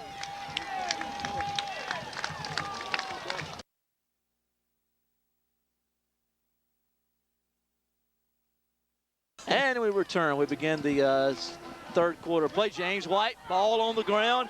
And looks like the Tigers have recovered it, scoop it up, and boy, this has just not been the Warriors' night. This is going to be one, that guys, that we're going to remember a long time and hope to forget. Yeah, we really do. We're just trying to get out of here right now. This crowd is really right into now, it. guys. And the Tigers have it first and goal from the 5-yard line. James White just couldn't hold on to the football, and Ripley alertly just picks it up and scoops it up, runs with the ball. And guys, they're put some more points on the board. Pat, we've been doing these games like this for a long, long time, and I've never ran into an experience quite like we've had tonight, having to do it up on the top level of the stands. And I can tell you, 2 years ago, I was here when Pontotoc beat Ripley when Tremaine Fryston had the big game, and I did it on radio that night by myself. Patrick, I believe you weren't with me. And I did it on the top level of the stands, and it felt pretty good. We beat them pretty bad, but it hadn't been fun tonight at all. Yeah, we took some ridicule and abuse. And there's a carry in the backfield, maybe getting back to the line of scrimmage as a ball carrier probably lost a yard or two. James White does a good job of putting him to the earth right there, but you're right. This has been a long one for the Warriors. It seems like that we've been on the air a very short amount of time, but I'm sure the Warrior players on the field, they don't feel the same way we do right now. Back to South Carolina, Arkansas. I'm sure Lou Holtz would like nothing more than to beat his old nemesis, his old school, the Arkansas Razorbacks. Pat, we didn't get your pick. Go ahead and give it to us. Guys, I'm almost tempted to go with Arkansas. I really, really am. I feel like Arkansas has an opportunity, but they're lacking a little bit offensively right now, it seems, and are searching for some answers offensively with some people carrying the football. So I guess I have to go with the home team, but I think it'll be a real close one. But I'll take South Carolina in a close one. Florida Auburn tomorrow at the Swamp. I think there was somebody that said the battle of the loser from the Bulldogs the last 2 weeks. I think I saw that in the paper earlier in the week. I tell you what, Patrick, the one thing that I do realize in this game, I believe Auburn will run the football against Florida. And for some reason or another, I just have a feeling that Auburn may come out with a shocker tomorrow for some reason or another in the Swamp in Gainesville. Indeed, rolling to the right, the Ripley quarterback passing the end zone, in and out of the receiver's hands, which appeared to be Massengill, as Ratliff threw the football to him. And boy, I tell you what, Deidre Clark there getting just a shade late, but that's just been the way the Warriors have been all night, a shade late. Just not one of their better efforts, and looks like that Ripley appears to maybe be going for it from 4th down and goal to go from the 10. With 10:25 remaining here in the football game, leading 45-0. Have an eye in the backfield as they'll roll to the right. The quarterback does. Now looks upfield, and pass is going to be nearly picked off by Deidre Clark. And Deidre was looking at nothing but sidelines and headlines because he had an opportunity to take that one back. But can't hold on to the football, and the Warriors, however, do hold them and get the football for their offense. Well, that's kind of the way it's gone all night long. I mean, that's kind of typical of the way it's been. Dietrich had a pick. Of course, it was 4th down anyway, but you'd like to see that young man running with the football there. There's an opportunity that he might put up our first points of the game. We might get a cheapie. Mike, how do you see the game tomorrow between Florida and Auburn at the Swamp? I think Spurrier got a wake-up call in Starkville a couple weeks ago, and I believe he'll have his team ready to go. Tuberville, like you mentioned, will probably try to run the ball with Rudy Johnson, but I'm going to have to go with Florida in the Swamp. You know, guys, I'm kind of like Paul. I am very, very tempted to go with Auburn. I guess you say, well, Pat, you've been wishy-washy on both picks because you are tempted to go with Arkansas and tempted to go with Auburn. I wouldn't be surprised if Auburn doesn't win that game. Auburn's going to play better than what they did last week. I think that they didn't play as good as they could play, and I think they'll play with better effort and intensity. But I think Florida wins in the swamp as well, in a close one. McBride looking upfield, no one to throw it to, and good job and a good catch by the Ripley coach. Kentucky and LSU tomorrow, Patrick. I think that game's played in Baton Rouge. LSU, after the big win against Tennessee, last week against Florida, Florida kind of got well in a hurry at LSU's expense. I like LSU tomorrow night playing at home. I think they're just too much for Kentucky playing at home tomorrow night. I agree. I'm not impressed with Kentucky at all. I think that LSU wins that game. I think Kentucky's a team of the future, but I think right now that they're kind of grounded. I think they're going to be in trouble and going to lose tomorrow night at LSU. McBride going to be dropped in the backfield for a loss and sacked, and it will bring up 4th down, and the Warriors are going to be forced to punt it again. Pontotoc just looking for anything positive at this point, and have yet to find it here with 9 minutes and 45 seconds remaining in this game. Punting out of the end zone now will be Braden Bishop. Mike, how do you see the game between Kentucky and LSU tomorrow night? Your observations? I don't believe Kentucky will have enough power to upend the Tigers in Baton Rouge tomorrow, but Kentucky is definitely have some brighter days down the road. I agree. Kentucky with brighter days on the road, but lose tomorrow. Timeout on the field, we'll take it with them.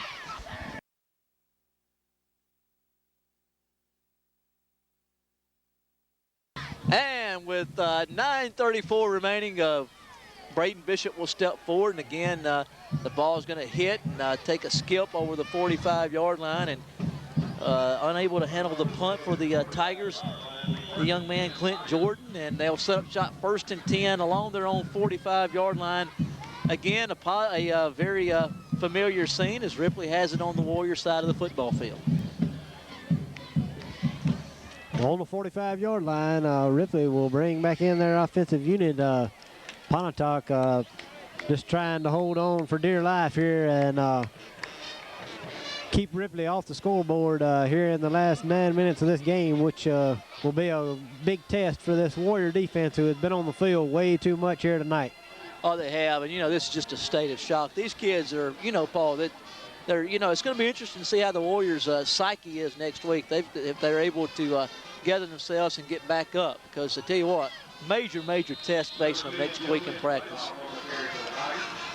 Well, you're exactly right. They'll have to find a way to shake the cobwebs off and have an opportunity. Who's the young man from Pontotoc that got injured that's walking off the field? Mike, are you able to tell who that young man is? I wasn't able to tell. Were you able to pick it up? No, I wasn't aware of the injury there, and I'm not exactly sure who that is. Maybe it may have been the young man that was hurt in the first half. I'm not really sure that was playing cornerback, but they run it just off right tackle, and they get over the 40 up to about the 39. What is it, Mike? I'm not exactly sure, but Peach's shoulder pads and all are down here on the sideline for Ripley, and that very well could be Peach's that's being helped off the field here with black trousers. It's hard to tell without a jersey on exactly what team that player's from, but with Peach's shoulder pads on the sideline, it may be him. And the Warriors have took the football away, guys, and I believe, I think they have just picked up a turnover and have gotten the ball back defensively with 8:18 remaining. And now, guys, we have the battle of the bands. As both of them trying to outdo the other. Of course, we know that that's one contest the Warriors going to win tonight. Yeah, we would think so. Pontotoc very, very strong in the band department, and Brian Gillentine does a very good job with them there. 1st and 10 as McBride drops straight back. Pass is going to be picked off. Intended for Winter, and it's going to be picked off, and it's going to be the little guy, Jordan, back around midfield. And he's going to do a good job of bringing it back all the way on the Warriors side of the football field again. Right around midfield, and Ripley sets it up 1st and 10 from that spot all over again with a commanding 45-0 lead here in this 4th and final quarter of play. Well, tomorrow evening, I believe, Patrick, you're going to make the journey to Tuscaloosa and watch your beloved Rebels play, if I'm not mistaken. They play tomorrow night against Alabama on ESPN. And Mike, your observations on that game? I bleed red and blue also, and I hope my Rebels can find enough offense and enough defense to pull out a victory. But I know it's going to be tough in Tuscaloosa tomorrow, but hopefully the Rebels will come out on top. Arthur Green on a carry and gets about 3 on the play. Will bring up 2nd down and 7.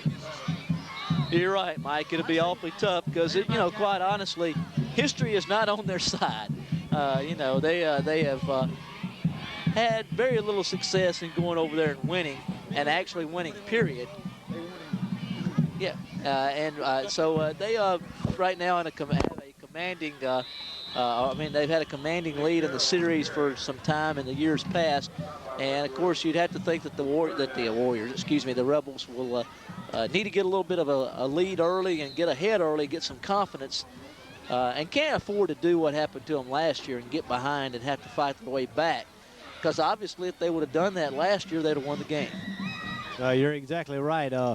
Ole Miss needing to come out early and put some points on the board, as you stated earlier, and don't need to get behind and have to come from behind. And hopefully tomorrow the Rebels will come to play and we'll have a good showing on ESPN tomorrow night. It's going to be short of the first down, so it'll bring up 4th down for the Tigers, and decision time for the Tigers again here. More than likely, we'll try to get this first down and keep the football and keep the clock moving. Temperature's dipping a little bit, Mike. It really is. It's starting. The chill is definitely starting to come in here. It's very hard to believe. Temperatures in the mid 80s tomorrow predicted, and tonight we've got some very, very cool temperatures with a full moon once again tonight on this Friday the 13th. And it's been definitely a Friday the 13th that the Warriors would just as soon to forget. With 5:52 remaining in this contest, Ripley leading 45-0. And as you mentioned, big game though tomorrow. The Warriors, the Rebels, the Rebels and the Tide, and it ought to be interesting to see what happens when these two do battle tomorrow in Tuscaloosa. I'm going to make the trip, Mike. Are you going to try to go as well? I would like to, but I'm sorry to say that I'll have to watch it on TV tomorrow night. Not going to be able to make the trip, and hope the best for the Rebels and hope to come out on top. Indeed, it's going to be Robertson. He's going to kick it, and Winter's going to take it in at his 15 and fumbles it again. And whew, just been one of those nights for the Warriors. I tell you, they've had a terrible time hanging on to the football, had several turnovers, a lot of miscues, and they get the football alertly as Winter does do a good job of just bouncing back on it. But guys, it's been thorough domination from Ripley here from the start. Pontotoc has just been totally out of sync, and not sure if it's nerves or what, but Pontotoc just never has been in this game from the very get-go, and just looking to make some positive yards and try to run off some of this 5 minutes and 44 seconds remaining here in this contest. And McBride will give to Winter, actually to James White. White maybe finds a yard or two up to about the 18-yard line, and nothing more. We'll call it a gain of 1. Bring up 2nd down and 9 for the Warriors.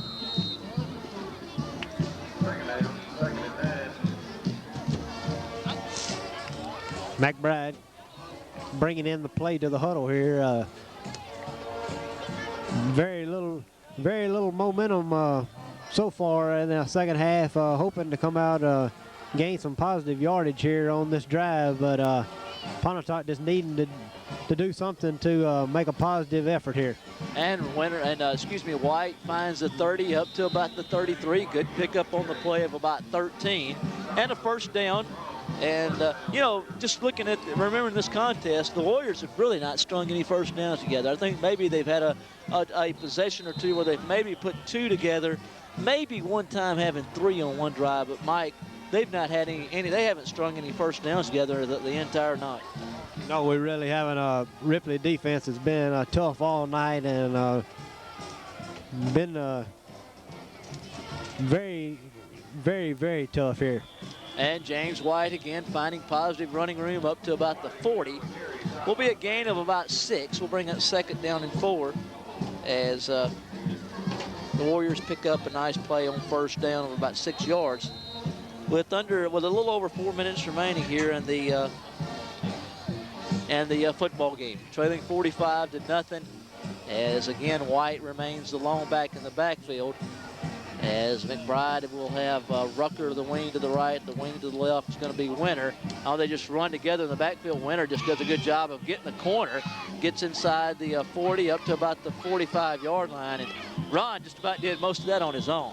He really did. He showed a little speed to get the corner and fell forward all the way up to the 45-yard line to give his Warriors a first down, and it'd be great for Pontotoc's confidence just to be able to maybe get some points on the board here to end this game. Well, they pick up 6 and get a first down, and like you said, we'll string consecutive first downs together for the first time here in the second half. Again, running the option play, McBride this time just keeping it himself, and maybe gets back to the line of scrimmage, and that's about it. We'll call it no gain on the play. We'll bring up second down and 10 for the Warriors. Well, I've been gone for a few minutes, guys. I don't think I missed that much, but I'll give you my Ole Miss Alabama pick. Will that be fine? Sure. I think, if I'm not mistaken, I've heard the Rebels beat the Tide every 12 years. And if I'm not mistaken, this is the 12th year in that series. They lost. They won last in 1988 on the famous Sean Sykes run. Have y'all talked about that already? No, we haven't. And so I tell you what I'm going to do. I'm going on a limb. I'm going to pick the Rebels to win tomorrow in the 12th year, because the 12th year syndrome. Tonight's Friday the 13th. Tomorrow night the Rebels win. Well, I hope you're right. I wish I had a better confident feeling about it, but you know, the biggest thing for the Rebels is going to depend, in my own personal opinion, Mike, is if they got it between their ears and believe they can do it. That means so much in any kind of athletics, to believe in yourself and to believe you can win. And tomorrow night, the Rebels definitely have to believe they have a chance to win, to be able to win. And a little short pass here intended for Winter. Actually, not Winter, but intended for White, out of the backfield, incomplete. We'll bring up third down and actually fourth down and less than a yard to go. And the Warriors facing a possession play, needing a first down to keep this drive going. Well, you know, guys, I'm telling you, the key to the football game will come down to the play of quarterback Romero Miller. And I know you think, well, gosh, why do you say that? And the Warriors get in the carry. White over the 30, so over the 30-yard line around the 29, and a first down. And the Warriors continue the drive. And of course, the Ripley Tiger players having a good time at the expense of their coaches right now, as they're getting everybody a bath down there. Well, that's probably Coach Allen's first coaching win against Pontotoc. I know at New Albany, I don't remember Coach Allen ever winning against Pontotoc as a coach there, Mike. If I can, my memory serves me right. I believe you're correct in saying that. That's his first victory, and James White is just bulldozing over several Ripley defenders here, trying desperately to get in the end zone here for the Warriors. Indeed, he picks up 16 yards, and yet, guys, he's really having a pretty good night. He's padding these stats pretty good.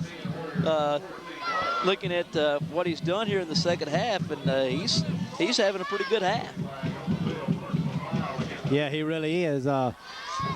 1 minute 46 seconds remaining here in this contest, and Pontotoc desperately needing to get in the end zone and getting some help right here. Well, indeed, they tack on some more of the penalty yardage. And I'll be honest with you guys, you want to get in the end zone right here. I mean, in this game with a positive and something to build on, you know, these coaches can say, hey, guys, you didn't quit. You got to score here before this one was over. You know, something to build on, Paul. Well, you're exactly right, and it looks like James White is going to get in the end zone, and the Warriors have scored, oh, by the way, touchdown, but still, we'll take it. Yeah, James White from 8 yards out has put 6 on the board for the Warriors. And with 1 minute, and 35 seconds remaining here in this football game, the Warriors have put 6 points on the board. And Bass will come in to attempt the extra point. Yes, Mike. Bass has been real solid all year. A great young kicker. Hope he'll stick with it and be a bright spot for the Warriors for many years to come here. Well, he's got plenty of leg. We know that. Now we've got penalty flags flying in. And, guys, the Warriors are a lot better football team than they showed tonight. I mean, this is an excellent, excellent Ripley football team. And to be quite honest, guys, they were the better football team tonight, a lot better tonight. But the Warriors can perform better than this, and I'm sure right now that Coach Robbins, he's going to reiterate that to his players. Guys, this thing's not over. We got to right the ship. We still got division games left. We can still make the playoffs, but we've got to improve and perform better in the remaining 3 games. Yeah, they were outmatched from the get-go here tonight. Ripley, with a very, very sound game plan, came out and took care of business early, and the ball game was really decided in the opening quarter here tonight. And Pontotoc definitely has to regroup before next week, and hopefully we'll have a better showing against the New Albany Bulldogs next Friday night in the Hollow. Mike, if you could, run down that sponsor list if you could. All right, Tudor Funeral Home in Pontotoc, Jackson Implement Company, Montgomery Drugs, First National Bank, JB's Quick Stop, Russell Oil Company, The People's Bank, Hangouts Daycare, Ken Nowlin Insurance, OneCall.com, Daffodils Flowers and Refinery, Charlie Robinson Cattle Buyers, Springer Discount Mobile Homes, Stegall Ford, Classics Exteriors, Hunter's Hollow, and CNR Cattle Company. All proud sponsors of tonight's Pontotoc-Ripley matchup. Well, guys, I tell you what, the hosts from Ripley have not been what I consider the most pleasant host here tonight. I'll be honest, guys. I don't care. It may sound like sour grapes here, but a lot of ridicule that we've taken up here. We've made fun in light of it, which is we've had a little fun with it. But they've mimicked and mocked the Warrior. The Warrior chant and of course the Tomahawk chant. There's one thing to remember. We're going to remember this, guys. Just remember what goes around comes around, and you know, I mean, you look at the series, and I watched it a couple minutes ago, and the Warriors have won 7 out of the last 10 games between them and Ripley before tonight. So, you know, I mean, they were due a big game, and they've got the win over us tonight. But there will be another day for the Warriors. Guys, y'all are exactly right. I believe if you'll check the lineup for Ripley, I believe they have some 14 seniors on the squad this year, and their day very well could come in the years ahead, and Pontotoc will definitely be looking for revenge in years to come.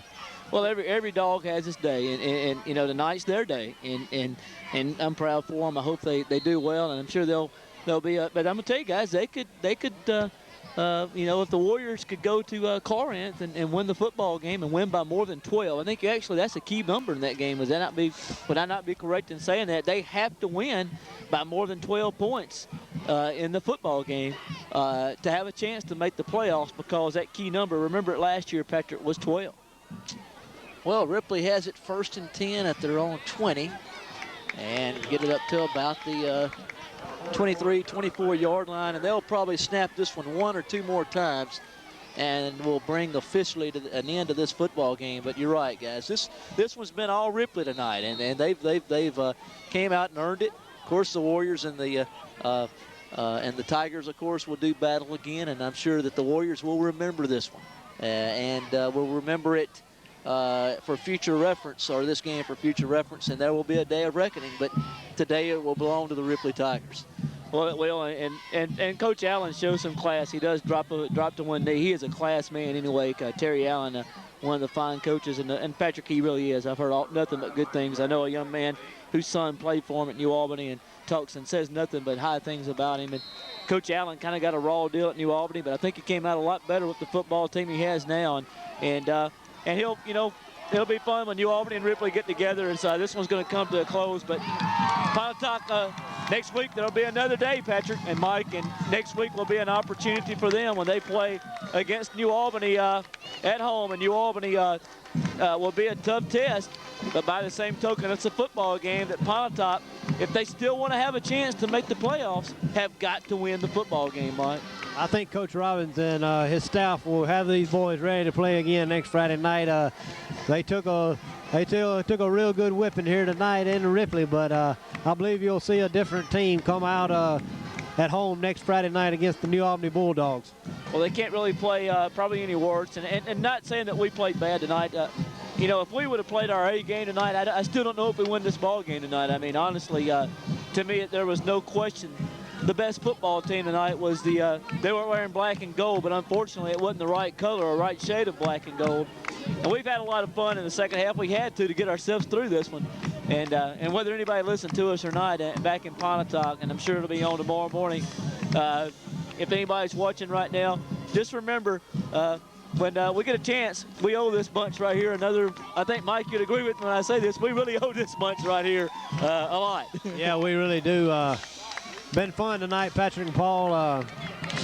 Even though we did take a pretty good whipping here, it's been a pleasant evening here. Well, guys, you know we always have players of the game, and of course I know that right now it's kind of irrelevant, but guys, I think defensively we'll have to say Rob Pickett. He was the defensive player of the game. The young man played awfully well.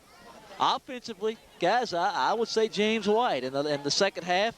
Believe it or not, James, I have him 12 carries, 72 yards in the football game. So those two young men and a touchdown as well. And a touchdown are our the player.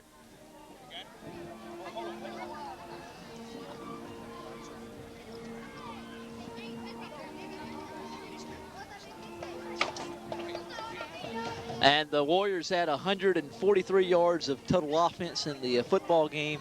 They had 69 in the first half as well. Actually, 69 in the first half, 74 in the second half, for a total of 143.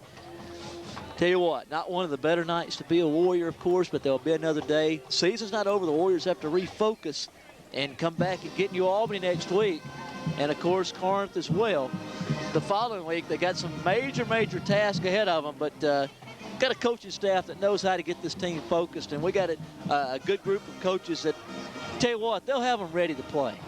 Well, that's the key, Pat. You said a mouthful just then, and you were exactly astute in your statements. We have the coaching staff at Pontotoc that they're resilient, and they'll find a way to get these young men. Hey, forget the loss. It's over with. I mean, it didn't matter if you'd have won this football game. I mean, if we lost the football game 44-43 instead of 45-7, it wouldn't matter, guys. It still was a loss, one way or the other. And the thing about it is, like you said, Patrick, you know, Pontotoc's got one task at hand. Next week it's New Albany, and they have to win the football game just to give themselves a chance to have an opportunity for postseason play. And you win that game, and then you see what happens at Corinth. I mean, stranger things have happened. I mean, you know, just like things weren't going well for us tonight, things could go that badly for Corinth. I will say this, guys, and I'm not just saying, you know, Patrick knows I work in Corinth and I live in Boonville, and those folks are really excited about their football team, and as well they should be. And this is, I don't know if you guys know this or not, this is Corinth's first chance ever to have an undefeated regular season. They've never had an undefeated regular season at Corinth High School, and they believe that they can win against Pontotoc. And of course, I'm sure they probably feel pretty good about themselves after watching the score here tonight. They feel like they're playing North Pontotoc tonight in their homecoming game. They feel like they're going to be undefeated. So, and Corinth, that's a big thing for them. They won a big game last week against Water Valley. So, keep things alive next week, beat New Albany, go to Corinth, see what happens. Well, the first important step for the Warriors is not Corinth, but it's New Albany. I mean, guys, you go lose next week and you can go ahead and pack it up. So you got to come back, beat a good New Albany team, guys. It'll be a challenge. It'll be a heck of a challenge. But, you know, I look back, I remember the Warriors. I mean, last year, we talked about this last year. Kossuth came in and just whipped Ripley here last year. And then they came back a week or two later after losing to Ripley and beat the Warriors. Exactly. Good point. So you know, you've got to, and, you know, I'm sure that thing debacled like crazy for them last year against Kossuth. This one was a debacle for the Warriors. So the Warriors have to keep faith, have to come back and be resilient, come back and be ready to play the final 3 weeks and play to the final gun. Mike, Patrick, a little scenario I was going to throw at you. If Pontotoc does defeat New Albany and does find a way to beat Corinth by more than 12, how do they decide who the two playoff teams are? Good one, guys. Let's don't even think about that. It's a long way away. Good. I hope and pray Pontotoc puts people in position to do that. This guy right here. But indeed, this one belongs to the man.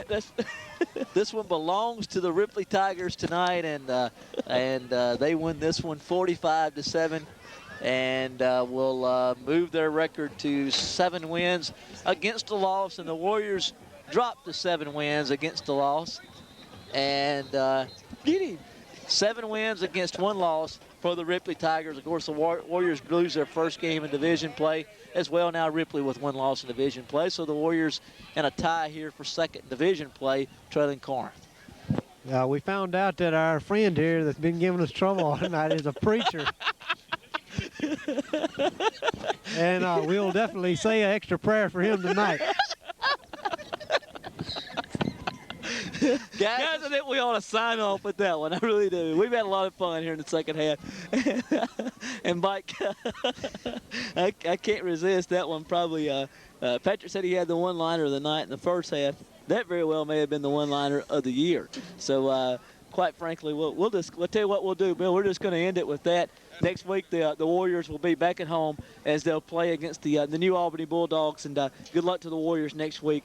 Maybe they can come out and get a win. For Patrick Blansett, for Mike Campbell, I'm Paul Blansett, bidding you a very pleasant good evening from the campus of Ripley High School.